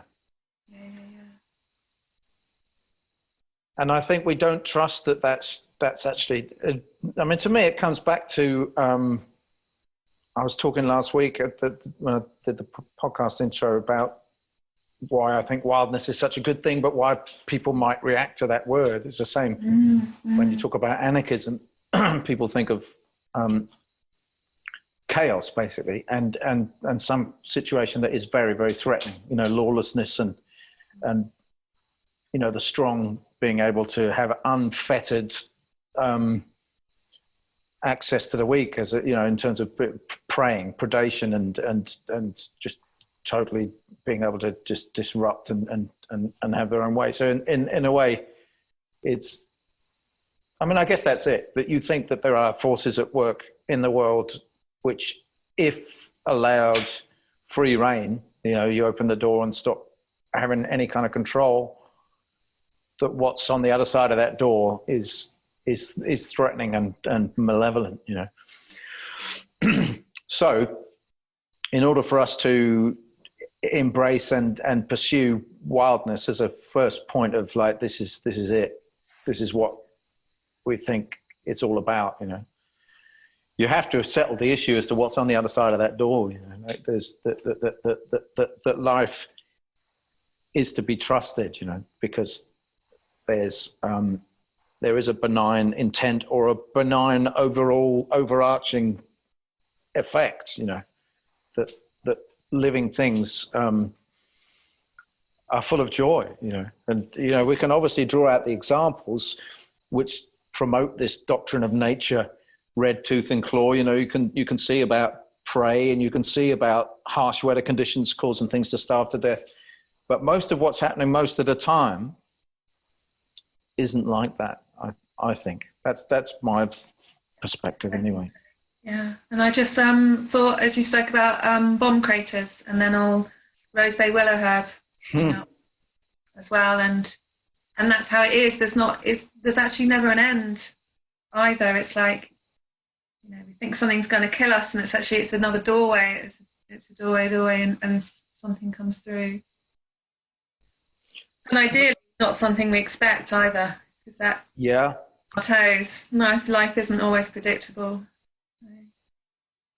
If it was what we expected, then we would be in control, wouldn't we? We say, I'll do this because this will happen. I guess there's some of that, but. Well, I think some of that's important. You'll see that in all animals. Like, that's why we create habits, isn't it? With shortcuts, we don't have to rethink something right from the beginning every time. Animal tracks, that's what they do. Yeah. Right, predictable. Yeah, they go down the same track. But just as you said that, this feels like a really good intuition. I've never noticed before that. Hang on, let me just write it down and just check I'm not. Okay. Yeah, that's right. The word habitat has the word habit in it. So there's something there, I think. Habitat. Yeah. I don't want to go around and think about that, but it's where your habitat is where your habits are at, isn't it? Habit. Yeah. It's where you do your habits. And I think it's useful also when you break down wildness or nature, or there's also all this domesticity that happens in it. Animals go to their homes, there's still. Right. So the two are, alongside. Wildness, I don't think that's about not having habits. Mm. Yeah, no, definitely not. Definitely not. It's well, ultimately, I think it's about the interrelatedness of things being allowed to hold sway. It's about the A plus B equals C thing. That C is where you actually live. You live in that point of meeting. You live in that place of exchange. You live in that shapedness. You are not self-defined. You are relationally defined. Relationally defined. Yeah. God, that's such important stuff to remember. I'm going to go away with it. C. That's where I want to live. I want to live in C. Yeah. And that life is relationally defined. Yeah. Well, it's good stuff, Rachel. And isn't it funny that we've hardly talked about plants? I talked to Fred Gillam last week, and we hardly talked about mushrooms. It's just, oh really? What's going on? Yeah, I wasn't sure whether we were meant to bring it back at that point, but it doesn't matter, does it? It's all. Well, I'm trying to have these wild conversations, if you see what I mean. They're not. They're not.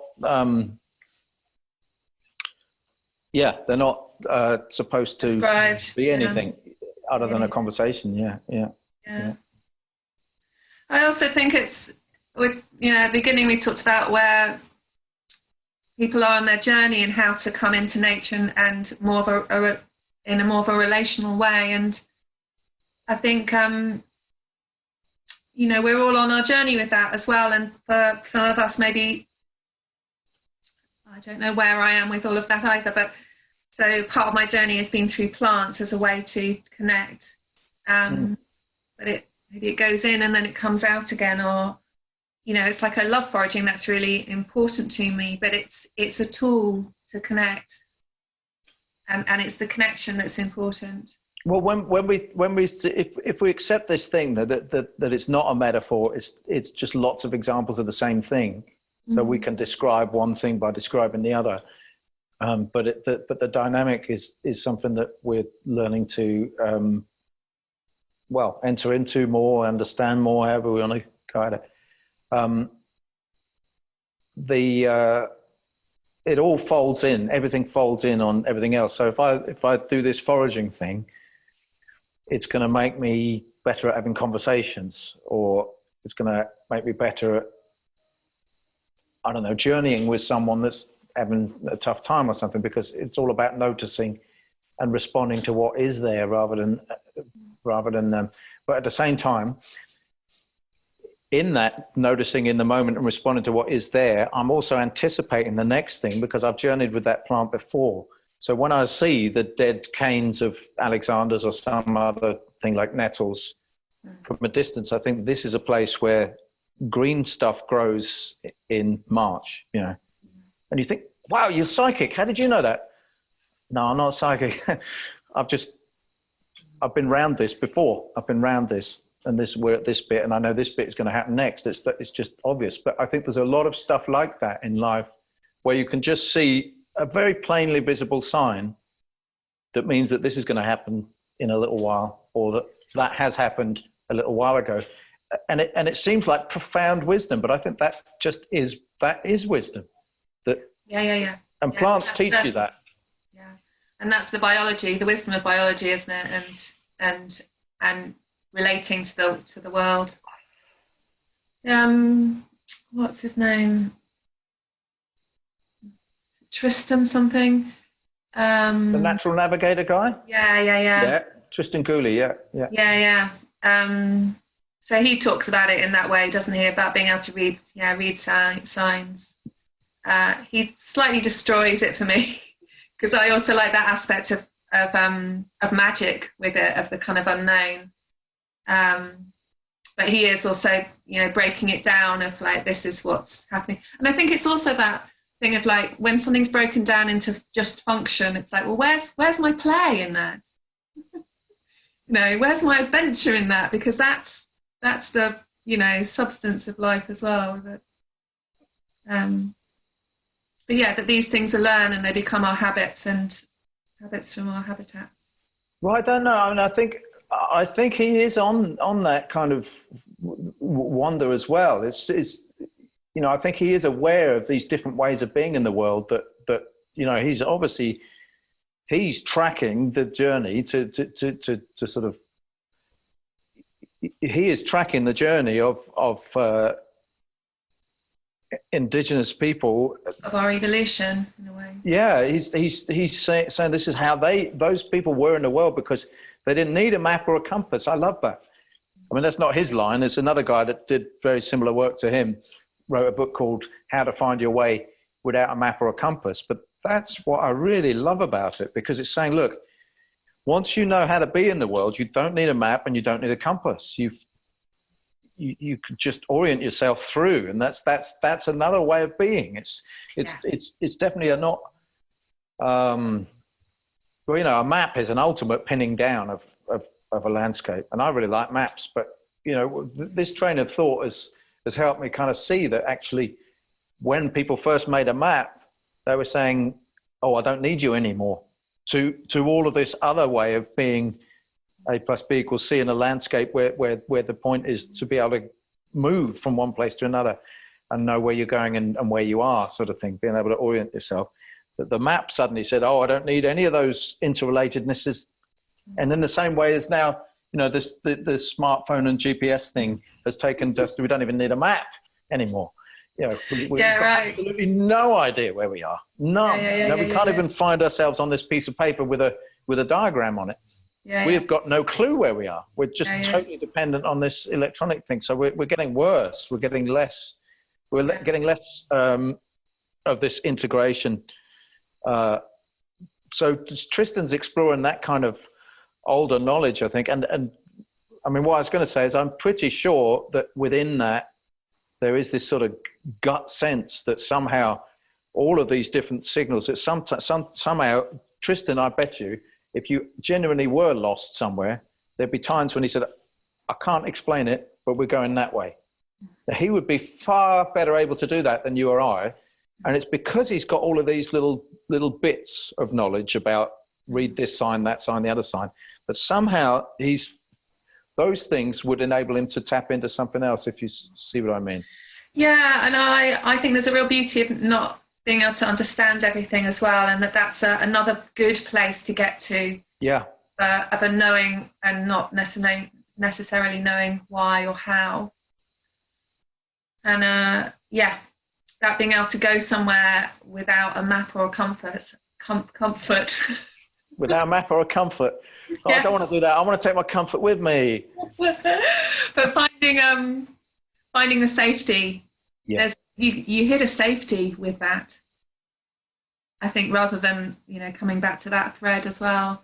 Well, you can't be lost, can you? No, exactly. You were saying that's what you were saying. If you're never lost, so you find a safety by being so connected. Actually, it doesn't mean it's not the same as not having dangers. It's funny though. It's just reminding me. We did actually do a podcast chat with the guy we're talking about. Oh, did you? And it ended up being cool because we discussed the issue of being lost, and he said there's no such thing as being lost. There's just being temporarily uncertain of your position.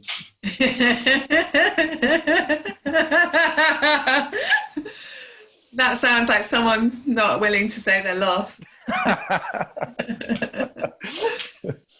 I think there used to be this place I used to go to in my youth, these woods outside Bristol. And there was a little hut that was built in the Second World War where everyone went to the woods to live during the bombing. And everyone left after the bombing, apart from one man who stayed in this hut until he died. And we used to just go and camp there sometimes. And it was always that point, it's like, I now don't know where I am. We must be close. And I never had a clear route to it, but it was a certain feeling. And there must have been signs of, like, my visual memory couldn't recognize them at all, but on a sensory level, it was like, yeah, we're near now. I tried to do it 3 years ago with my sister. I couldn't find it, but it had been possibly 20 years since I'd done it. So. Yeah, that sense of being, again, sort of out of your comfort zone of. Yeah. It's very delicious in its own way, I think, as well as everything else we've named. But being able to journey with it and what would help us, I mean, because you were in a very strange place when you fell out of that tree, I guess, and I wonder how much better we would be at handling this kind of strangeness if we had, warmly supported faces rather than frightened people gathering around and freaking us out with their fear when. Yeah, but that's also came through me of like how I interpret that as well. And you're describing Peter Levine and him having that accident and having his car accident and being able to send someone away and be very clear in that space.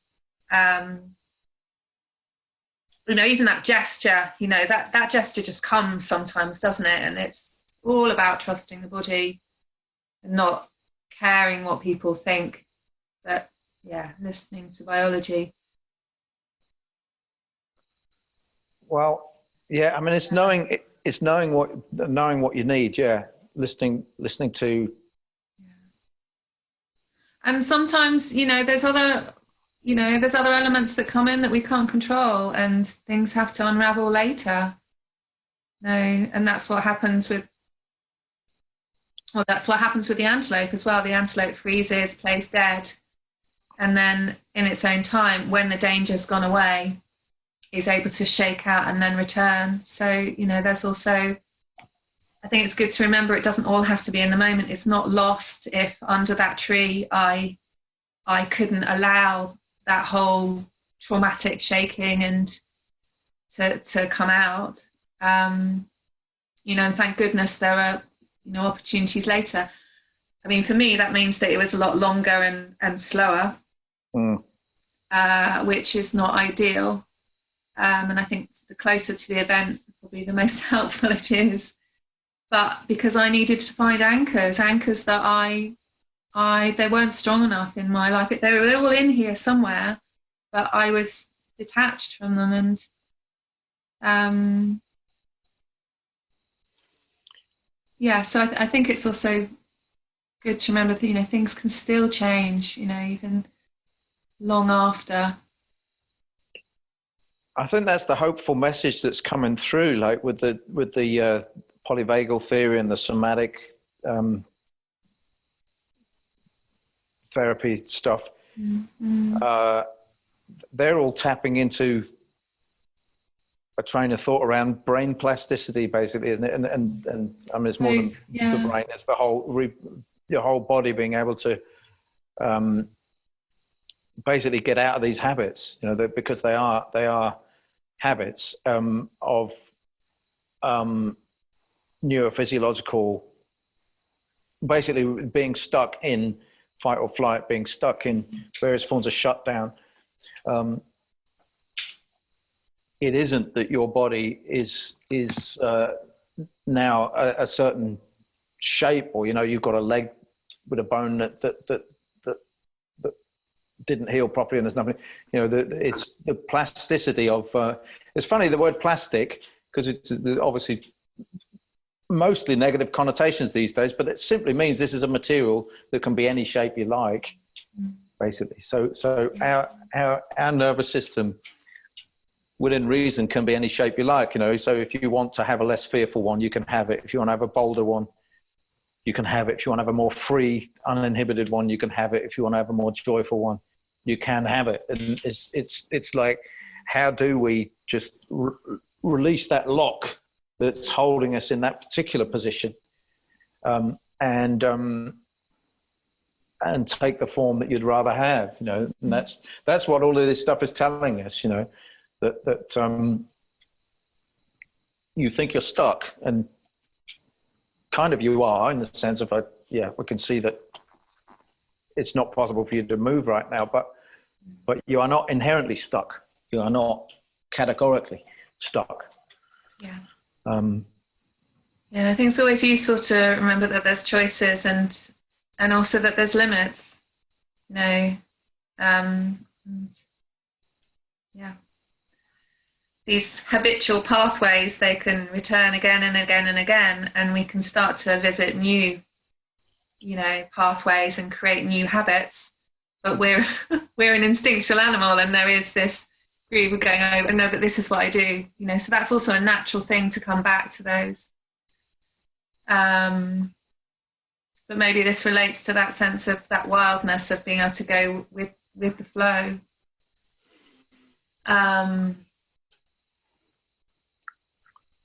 It makes me think of something I wrote about ages ago about both being and change. So being isn't about being still and nothing happen. When you're being, when you're in the flow, when you're in the moment, it allows change to happen. It's a natural phenomena to happen. You know, and it might be that bone is too damaged and it will always be wonky, and you know, those are the sort of limits, or, you know, that disease is the one that is going to kill you, and something will anyway. But yeah, like you said, there's a lot of plasticity that can happen around that, within it as well. And I think it's the thing of what are the conditions that allow that to happen. And nice question. I like the idea of flux, you know, because when there's basically there are conditions that prevail that are going to hold something like you can't move, you know, and so culturally, I think we're in a state of flux in many respects just now. That I mean, you could say about the lockdown, but I've been thinking this for a while. For example, people's openness to new information about food. You know, you go back to the 70s, my goodness, you know, I mean, I guess people were open then to more what's the word, you know, processed food at that point. Mm-hmm. But people still were, on a whole, they're very conservative, you know, up until very recently. All of a sudden, you're much more likely to be able to suggest to someone, eat something new, and they would. I mean, that's just an example that like the fixedness of things. And when those kind of laws or conditions or mindsets are temporarily suspended, then you've got an opportunity in which transformation can take place. So I guess that's the thing. It's like the plastic being melted down, you know. But here's the plastic. It's this, you know, this shape. It's hard. It's, you know, I can't squeeze it, and you know, if I do that too much, it'll crack. In actual fact, but in the right situation, that rigid structure will melt, and then there's a possibility for it to be another. Yeah, and it makes me think about bones. Right. And so I learnt about bones in school, and you know, I felt hard, dead bones. But actually, these bones are living, and they're moving, and they're growing, and they have. They might be quite hard and solid, but there's a flexibility in them. Right. And I can't remember the life cycle of a bone, but there's the osteoblasts and clasts, isn't there? They're constantly being broken down and renewed. And like I said, there's a limit. You know, there might be a loss of information in that bone, which means that a certain area it will never heal. But yeah, I mean, our whole body's like that. It's being renewed the whole time. And you could say that we choose to kind of renew those same habits and patterns. And we talked about the naturalness of that happening. But yeah, maybe it came from an Eastern practice, but we did this thing as well of working with bones and being able to feel. I won't be able to do it now. I'm not in the right headspace, but take enough time to find the sort of fluidity within a bone and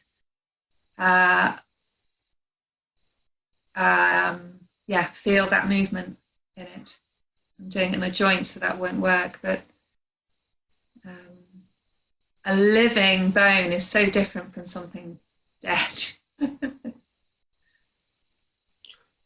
Yeah, you're really making me think, because I do this sort of body scan thing quite a lot, just what you were talking about, just to feel what different parts of my body are feeling like, and just working through from the toes to the top of my head and so on. And I do feel my bones, but everything you're saying is making me think I'm going to dwell a bit more on that there's more life in there. I do tend to think of my bones as objects rather than part of my living organism. Yeah, and that's all the imagery we've been fed, isn't it? Of just, they're bloodful. They've got all the nerves and the blood through them. And then in the long bones, you've got the marrow, the juicy marrow in the middle. You know, that place it's just really nourishing. I think that one really hit me in my training. I liked that particularly, but maybe I'm quite bony, so bones is quite an easy one for me to relate to. There's other body systems that maybe don't come so naturally. Yeah. It's amazing. Particularly various reasons I like bones. It's kind of, I think in terms of the mineral world, they're the most sort of ancient part of the body. Ancient's probably too big a word, but they relate most to kind of like the stone and mineral in the outside world, so quite like that. And that place of such clarity in the body as well. So these could all be potential ways in to connect, of like thinking about the biology of the bloodfulness, the nerves, the marrow, the constant changing of it, the relationship to the muscles, the sense of clearness, clarity, old stone, you know. But also they're doing this thing of structure that we've been talking about, because it, like the solidity of, even though it's possible to suspend that and reform it, like we've been talking about habits and tracks, which are definite and But the bones aren't holding the structure. That's the whole thing. If we were just bones, they'd fall to the ground. It's the interrelationship to it, isn't it? It's the connective tissue, it's the muscle, it's everything that's working together. You know, my bones don't stay there on their own, you know, they're, yeah. So what's happening now is my perception and understanding of bones is having all its laws dissolved. Sorry. And yeah. my concept of bones is plastic and is now being reformed. Yeah, that's fun. Yeah. As they are all the time. Yeah. Mm. Yeah.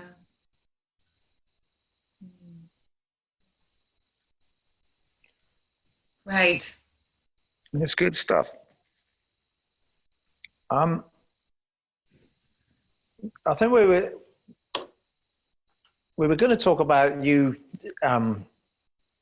singing. Should we talk about that? We can. We've got a bit of time. I know we've talked for ages, but I remember you put something out there a while ago, maybe last year, maybe before, of a song that you shared. Maybe it was through the Association of Foragers. I remember you being with the guitar.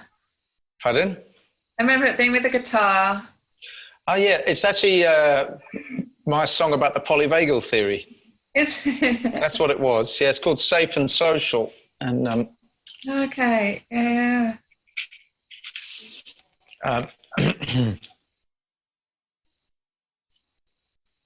Yeah, I got a bit of flack for that actually, because people that know me really well know what a grumpy git I can be, and that song is like a I wish I could be like this kind of song. But I had a couple of people said, "You're not like that." Oh dear. But yeah, it's Well, I think we often what we need to learn. You know, I've talked a lot about being quite heady and also about, you know, the body, and it's just how it is. So, yeah. But yeah, but you found a real meeting place between the foraging and singing songs.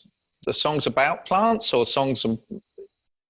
It really varies, actually. So I think sometimes I fall back to, I want to give some information through a song, but maybe the ones that touch me more are, I've realised I've interpreted your question a certain way. Songs about the plants. So yes, but it could be different parts of the plant. So sometimes it can be about my relationship to the plant, or it can be about what maybe I perceive the persona of the plant is, or its qualities, and they might be practical qualities that are of use to us as a human, or I've got a song about rock samphire and about adversity and living in harsh conditions and thriving, and Right. And another one about gorse and how it lifts me in winter, that colour, and that more sort of, it's got more of a melodic quality to me, for me as a plant. So and some of them are just fun, and I've got one about wild carrot, which goes back to the story of Queen Anne's lace. Okay. Spot of blood on lace, and so yeah, they vary quite a lot. And because it's such a new medium for me, you know, I don't have a history as a songwriter or as a musician, so it is, and this comes back to play. So I may be a foraging teacher, but I kind of feel that ultimately I'm an artist, and I just happen to have fallen into this. So being able to bring the songs in, it's a playful thing for me. It brings the creativity in and that kind of dialogue with the whole process again.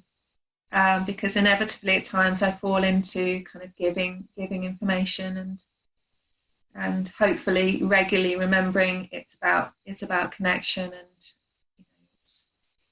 it's about how we relate as a group, and how we experience our time in nature together.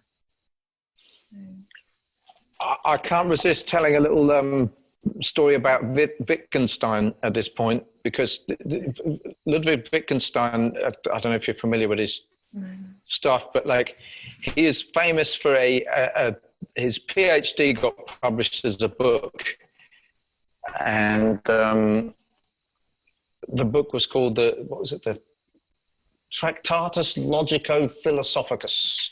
And in it, he tried to expand this theory of language, which was all about like that language is this incredibly precise machine, you know. So what we need to get down to is the exact logical meaning of every word, and then when we speak, we are basically putting a formula into somebody else's head, which will mean that then the exact meaning of that phrase that we've just said will now be successfully transferred.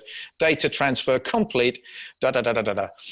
Okay, so nobody managed to refute his theory until this chap, sort of some, I don't know, 15, 20 years later, by the name of Ludwig Wittgenstein, managed to completely refute his theory. In actual fact, it was a lady on a bicycle in Cambridge, really, that refuted his theory, because he was walking along thinking lofty philosophical thoughts one day, rather absent-mindedly, stepped out in front of this cyclist. And she stuck her fingers up at him, very angrily, and turned round, and as she kept going, and was still sticking her fingers up at him very angrily.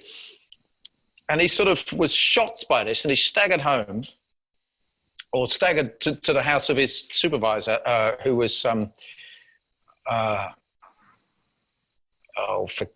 anyway, it doesn't matter. Bertrand Russell, that's it. So he goes into Bertrand Russell's house, and Bertrand Russell says, Ludwig, how are you? And he says, I want to kill myself. He says, oh, not very good then. Well, before you do, would you like a cup of tea? So he makes him a cup of tea and says, no, here's your cup of tea, now tell me. And so Wittgenstein, I mean, I know this from the Derek Jarman film, so it might be, this is how I know this story, but he acts it out. Like, so Wittgenstein goes, Bertrand Russell, and he goes again, and then he says, where is the logical structure in this gesture?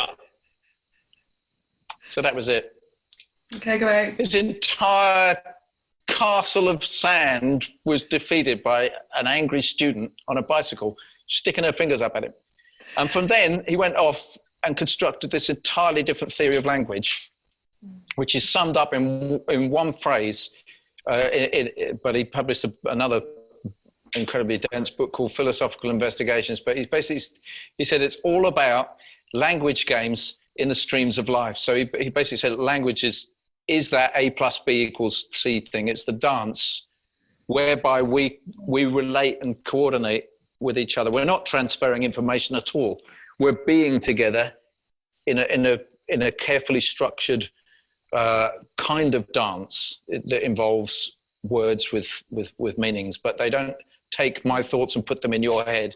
They present my thoughts as a shape, which you then orient yourself to, and then you orient, and it's that to and fro, moving and being moved thing. What were you saying that I just said that in response to? Bother. I don't know. Oh no. Singing, that was it. Crikey. I want to stop the recording and read. Well, just to pick up on what you said as well, it makes me also think that it's body language, you know, it's right. you think about, I don't know, the Dutch language doesn't have as many words as we do, but they're very expressive with the words that they have.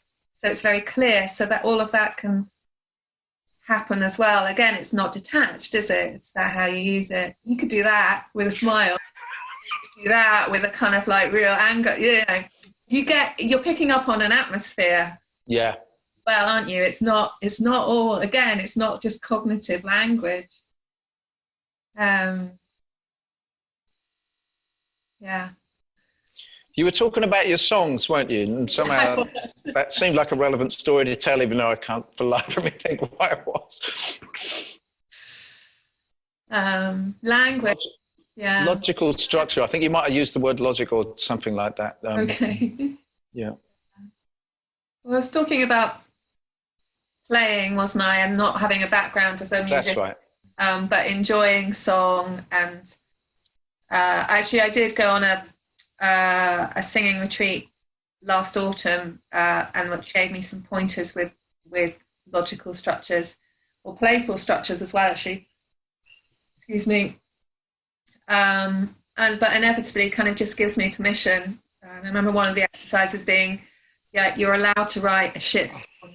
And probably you'll write 9 shit songs, and you might get one that's all right. And that's my excuse for crap jokes, by the way. I'm constantly rehearsing jokes with my kids. I go, yeah, but once in a while I find one that you think is funny. So, yeah. So, but and maybe you were talking about a story about being able to sort of minimize something down to the essence, and rather than coming from a place of expression and playfulness and creativity, and they're very different starting points. One, personally, for me, makes me want to lose the will to live. That makes me feel really quite happy. Yeah. What's enjoyable for me as well, so some of those have been in collaboration, which has also been really fun, and others have been just as I've walked out on my own and just sung my heart out around a plant and just kind of got into a groove with something. And yeah, that's also been, really, really fun. Yeah. I remember why I told you that story now. Oh, well done. Because well done. you said, yeah, you said that you were you sometimes fall into the mode of communicating when you're doing foraging walks of merely transmitting information, but you were alluding to the your aspiration to not do that, and presumably that's more of kind of you're drawing people into a dance by showing them your relationship to the plants. You're bringing them in. That was why I said it. Yeah, great. And that's more of the see, and that's more about rather than telling someone, which is always a better way of teaching. But yeah. Language games in the streams of life really does it nicely, because the fluidity of the idea that we're in a stream, but we have ways of so you're basically inducting people, that there are many streams of life, so you're inducting people into this stream of life whereby you notice plants and engage with them.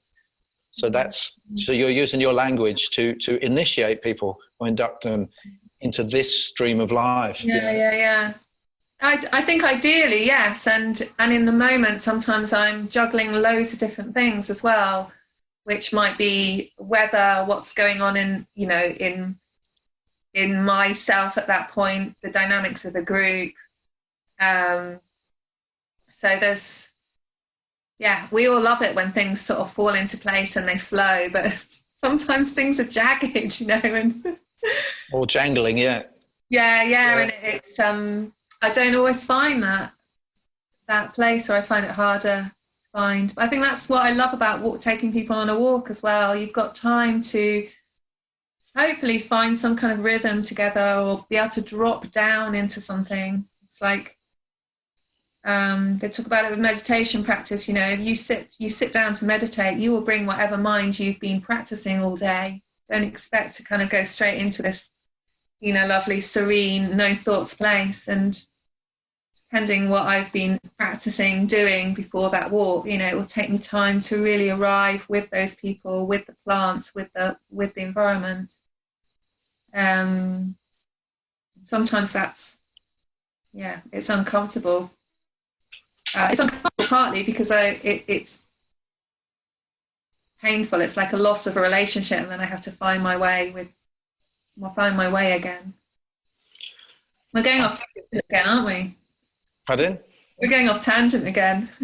We'll come back. We'll come back. But I think the way, when you talked earlier about discovering your body and the fact that that's nature, but what I've only just realized this week, just because I was engaging with it was a podcast, I think, and somebody just made this explicit. It's obvious, but just to make it explicit, that when you're feeling your body, this is not language, that this is non-verbal. So to realize that actually our fundamental base, we are not, language is an aspect of our world.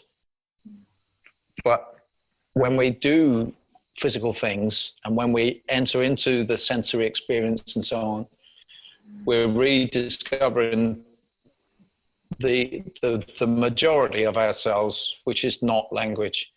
And I think that's the thing that's so available, and it's the thing that Ted Hughes said something to describe what we were talking about earlier with the hunter, and he said and he was talking literally, he'd go out with a gun to shoot stuff, but he said I'm at my most alive in that position. And here you've got a poet moving into semi sort of mystical territory in some of his thoughts and ideas. And he was saying, this is a key thing I do. It's not writing a poem. It's going out looking for signs of life and being still and moving through that environment. I'm never more alive because I'm so tuned into every one of my senses that could potentially give me the signal that the thing I'm stalking is over there now, and I've got to react quickly. In a much more gentle and fluffy activity that we're involved in, that doesn't involve killing an animal, it's the same kind of thing that we're switching on all of these points of contact, our senses being all these points of contact that makes us able to be moved by our surroundings. Yeah, and you said earlier about, and that's what these weren't your exact words, but that it makes you a better person. It makes it easier to have those conversations, to be there for someone. And I was just thinking, and it makes Ted Hughes a better poet. If something's not working, the best thing I can do is get outside and go for a walk or change something. Yeah. That's still my default, rather than, it could be just like a little adjustment of body. But the songs somehow come out of this kind of thing that we're talking about. You're ending up. Differently. It depends. I mean, it's all. What's the word? It's translated through a human, isn't it, and through me. So maybe should I sing one? I was hoping you would. Get a sense of one, and then maybe you can answer the question. I've got a couple that come to mind. My favourite one's the gorse one. Let's see if I start on a croaky note or not. You left me in the winter, yellow landscape all around. On the harsh moor by the coastline, yellow flowers I adore. In the springtime, you're a bounty. In the summer, I hear you pop. Yellow gorse flowers for infusions, wrinkled petals on the top.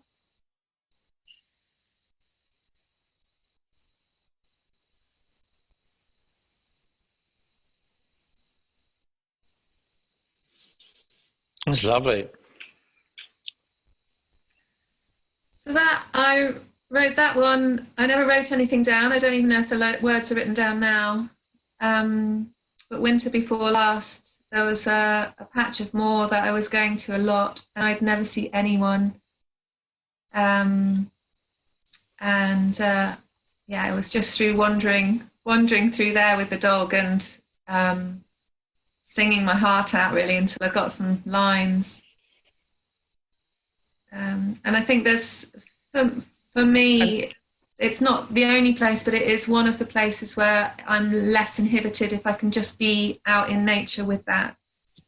And then there's different songs that might come in collaboration with others as well. And will you sing that song lots of times? I mean, when you haven't been out for a walk and seen the gorse, is it like saying hello gorse to sing that song again? Yeah, or even that feeling, because that feeling will come from different things of, you know, if I want to feel lifted, it could be that song, or I sing to my dog sometimes, just because it makes him wag his tail and then it makes me laugh, you know, and those are all the good things. So it's like anything, isn't it? There's certain things that can take us to a certain feeling and a place that can be useful. So, yeah, I mean, just to be really generic about it, since we talked so much about the polyvagal theory, it's worth pointing out two very polyvagal things, especially about your song. So the lilt of the song is what Porges would describe as vocal prosody. Okay. It's the sing song, you know, you can talk like that, and like a school teacher talking to the kids in that kind of very jollying along sort of way. That's a cue of safety. It makes people feel safe when you do that, and it switches on the social engagement system in other people to hear a song. I mean, maybe not all songs are vocal prosody. There's other styles of singing. Opera, for example, would probably not put me in social engagement mode anyway. But your style is definitely that sort of folk, sort of like a gambling. Your voice is sort of skipping along kind of thing. But the other thing is that having your out breath longer than the in breath, as I mentioned earlier, is also a cue of safety to your own body. And so you breathe out for a very long time when you're singing, and breathe in very shortly to being able to do the next breath. But it's also you know, there's a very sweet dynamic in that song that is obviously your personal emotional associations and actual, like a bond of you feel like you are personally having a relationship with gorse as a plant, and you're expressing that in the song, which is that's a very sweet, very simple, innocent, sweet sense. Yeah, and I think that's why I chose to share that one, because it felt that's where it came from. And like I said, I've got other ones that are silly and all sorts. But you also remind me how, well, it's another way of communicating, isn't it? Song is through word, but it's something else happens, and it can come more from here. And we're talking about, you know, connection, and you're just talking about non-verbal communication as well. And you know, the whole thing about song is that it, you know, how that brings people together, and people singing together, how your heart rhythms start to synchronize. And anyway, where I'm going with that is it reminds me, so it's almost like what I really want to do with teaching foraging is using it as a tool to help connect people with nature, with the nature around them, with the nature within them. And sometimes I do that better than others. And you've just reminded me that how a song can bypass so much of that other stuff, because it touches us in different places.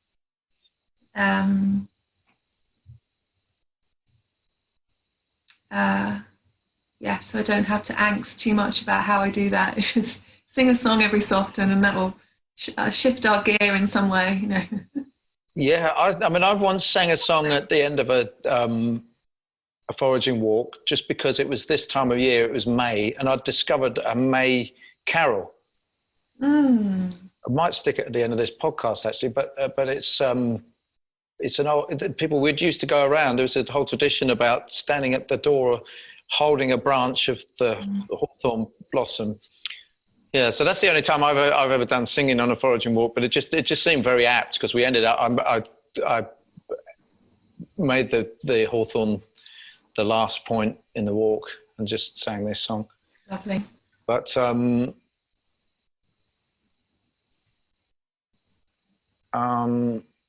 yeah, I had started writing a few funny little songs. They're not as finished as that. They're just a couple of lines that need to probably turn into proper songs. So after I'd been tinkering around with that for a little while, I then read on your website about what you were doing. And I thought, wow, this is well, it's just obviously, well, it's just fun to think that. It's fun, isn't it? It's fun, yeah.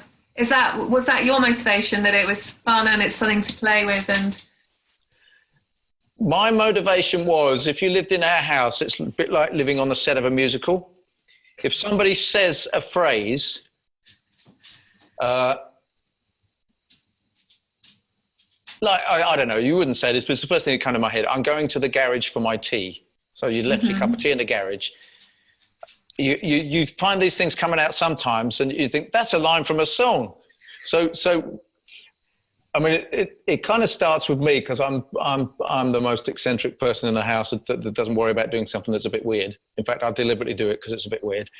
But now it's kind of normalized. So something like that would be, I'm going to the garage for my tea, you know, and then we think, okay, well, what rhymes with that? And we might go, you probably think there's something strange with me, but that's how I just like to be. And so I'm going to the garage for my tea. So it's quite a normal thing to make up silly songs just on the basis of something that and also I've taught the kids some sort of taxonomy by putting very boring lists of names to music. And it's amazing how I'll hear it sung back to me like 3 weeks later. We've put this very boring. So, for example, me and Kit are learning the geological eras and periods through putting them to song at the moment. Right. Yeah. Well, it increases learning, you know, isn't it? It makes learning a lot faster and, you know, and joyful. So I'll just give you a little burst of that. Yeah, do. So here it is. It's the Mesozoic era, baby. Triassic, Jurassic, Cretaceous. And I guarantee my kids will be 90 and they'll never forget that the Mesozoic era consisted of 3 periods, the Triassic, Jurassic, and Cretaceous. We're working on the Paleozoic now. We haven't quite got that one, but yeah. But yeah, anyway, it's a funny and ridiculous thing to make a serious point that words set to music you will remember, even if they're really boring and hard to pronounce. Yeah, no, I agree. And I still haven't found the right way to kind of marry that giving information and a song, or, you know, then explaining a song. But because you do 2 things in the gorse one, don't you? You do give some people some useful information about how to use gorse flowers right at the end. Yeah, a little bit. That's my little token. Because mostly it's about just me and the flowers. And little things that have happened along the way. But yeah, I do that a little bit more in other ones.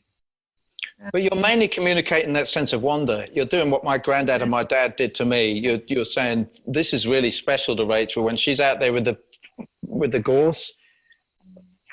There's something going on there that's really kind of, you know, feels really good, feels really sweet, and it's nourishing kind of thing. Yeah, and I think that's the important thing to remember, you know, and especially, you know, yes, well, for anyone who wants to kind of play around with songs, it's a feeling of it, isn't it? And would you like another one? I'm a common bell that makes big swell and gives them nice fat bellies. In the autumn I'm sweet, an aromatic treat that you probably have not tasted, that you probably have not tasted. I'm common, common, common, common, common, common, common. I'm common, common, common, common, common, common, common. I'm a small flat disc, but don't take the risk if you're not sure you've found me. 'Cause of cousins that will kill, and that's not a thrill that you need to experience, that you need to experience. I'm common, common, common, common, common, common, common. I'm common, common, common, common, common, common, common. I'm common, common, common hogweed. Sorrel light, sorrel limp, sorrel green, sorrel sour, sorrel light, sorrel limp, sorrel green, sorrel sour, sorrel light point, sorrel limp point, sorrel green, sorrel sour, sorrel light point, sorrel limp point, sorrel green, sorrel sour, sorrel light point, sorrel limp point, sorrel green, sorrel sour, sorrel light, sorrel limp, sorrel green, sorrel sour. Young tips in spring, the top four leaves, when catkins come say no. It's food I want, not toxins, thanks, nettles to make me glow, nettles to make me glow and grow.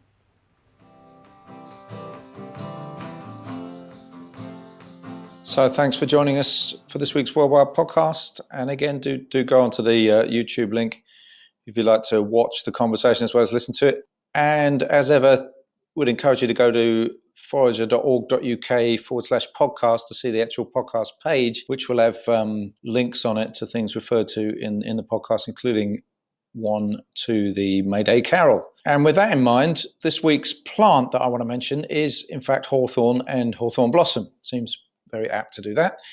And it's really visible in the hedgerows at the moment. You'll see the hawthorn trees in blossom. There's a very sort of strong health benefit to eating hawthorn, whether you're eating the blossom or the leaves or the berries, because hawthorn is basically a heart medicine, or it might be better thought of as a heart tonic, because it basically services your whole sort of cardiac system. It relaxes capillaries, it strengthens the heart muscles, all sorts of things like that. But they're all very sort of gentle tonic actions. So it's not something you could take too much of. But if you do have underlying sort of cardiac problems, it's well worth making hawthorn something that you eat or drink every day. I've got into the habit of harvesting the blossoms and drying them. And I don't just take the blossoms, I take blossom and a bit of leaf, because it's easier to harvest it quickly and in reasonably large quantities that way. And you just dry that and use it as a tea. It's a really pleasant tea. Obviously, you can harvest the berries in the autumn and the more tender leaves a bit earlier in the year than now. But now's the time to harvest hawthorn blossom, otherwise known as May blossom or even May. In fact, there's an old poem that goes, "Spring cometh and the world is white with May," which is pretty much where we are at this point in the season. Okay, well, that's it. And thanks again for listening to this week's WorldWild podcast. Awake, awake, lift up your eyes and pray to God for grace. Repent of your former sins while ye have time and space. I have been wandering all this night and most part of this day. So now I have come for to sing you a song and to show you a branch of May.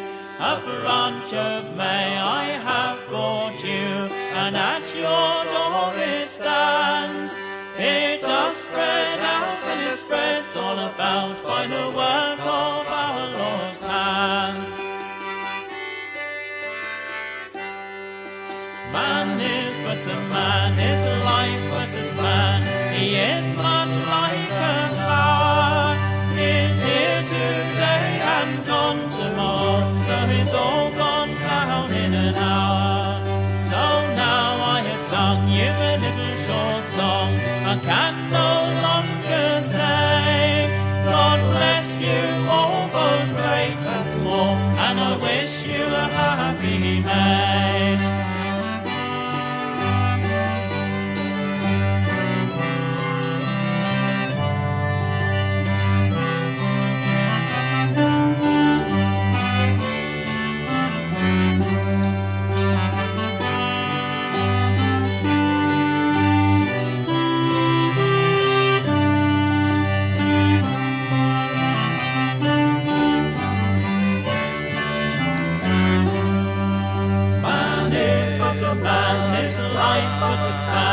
He is much like a flower.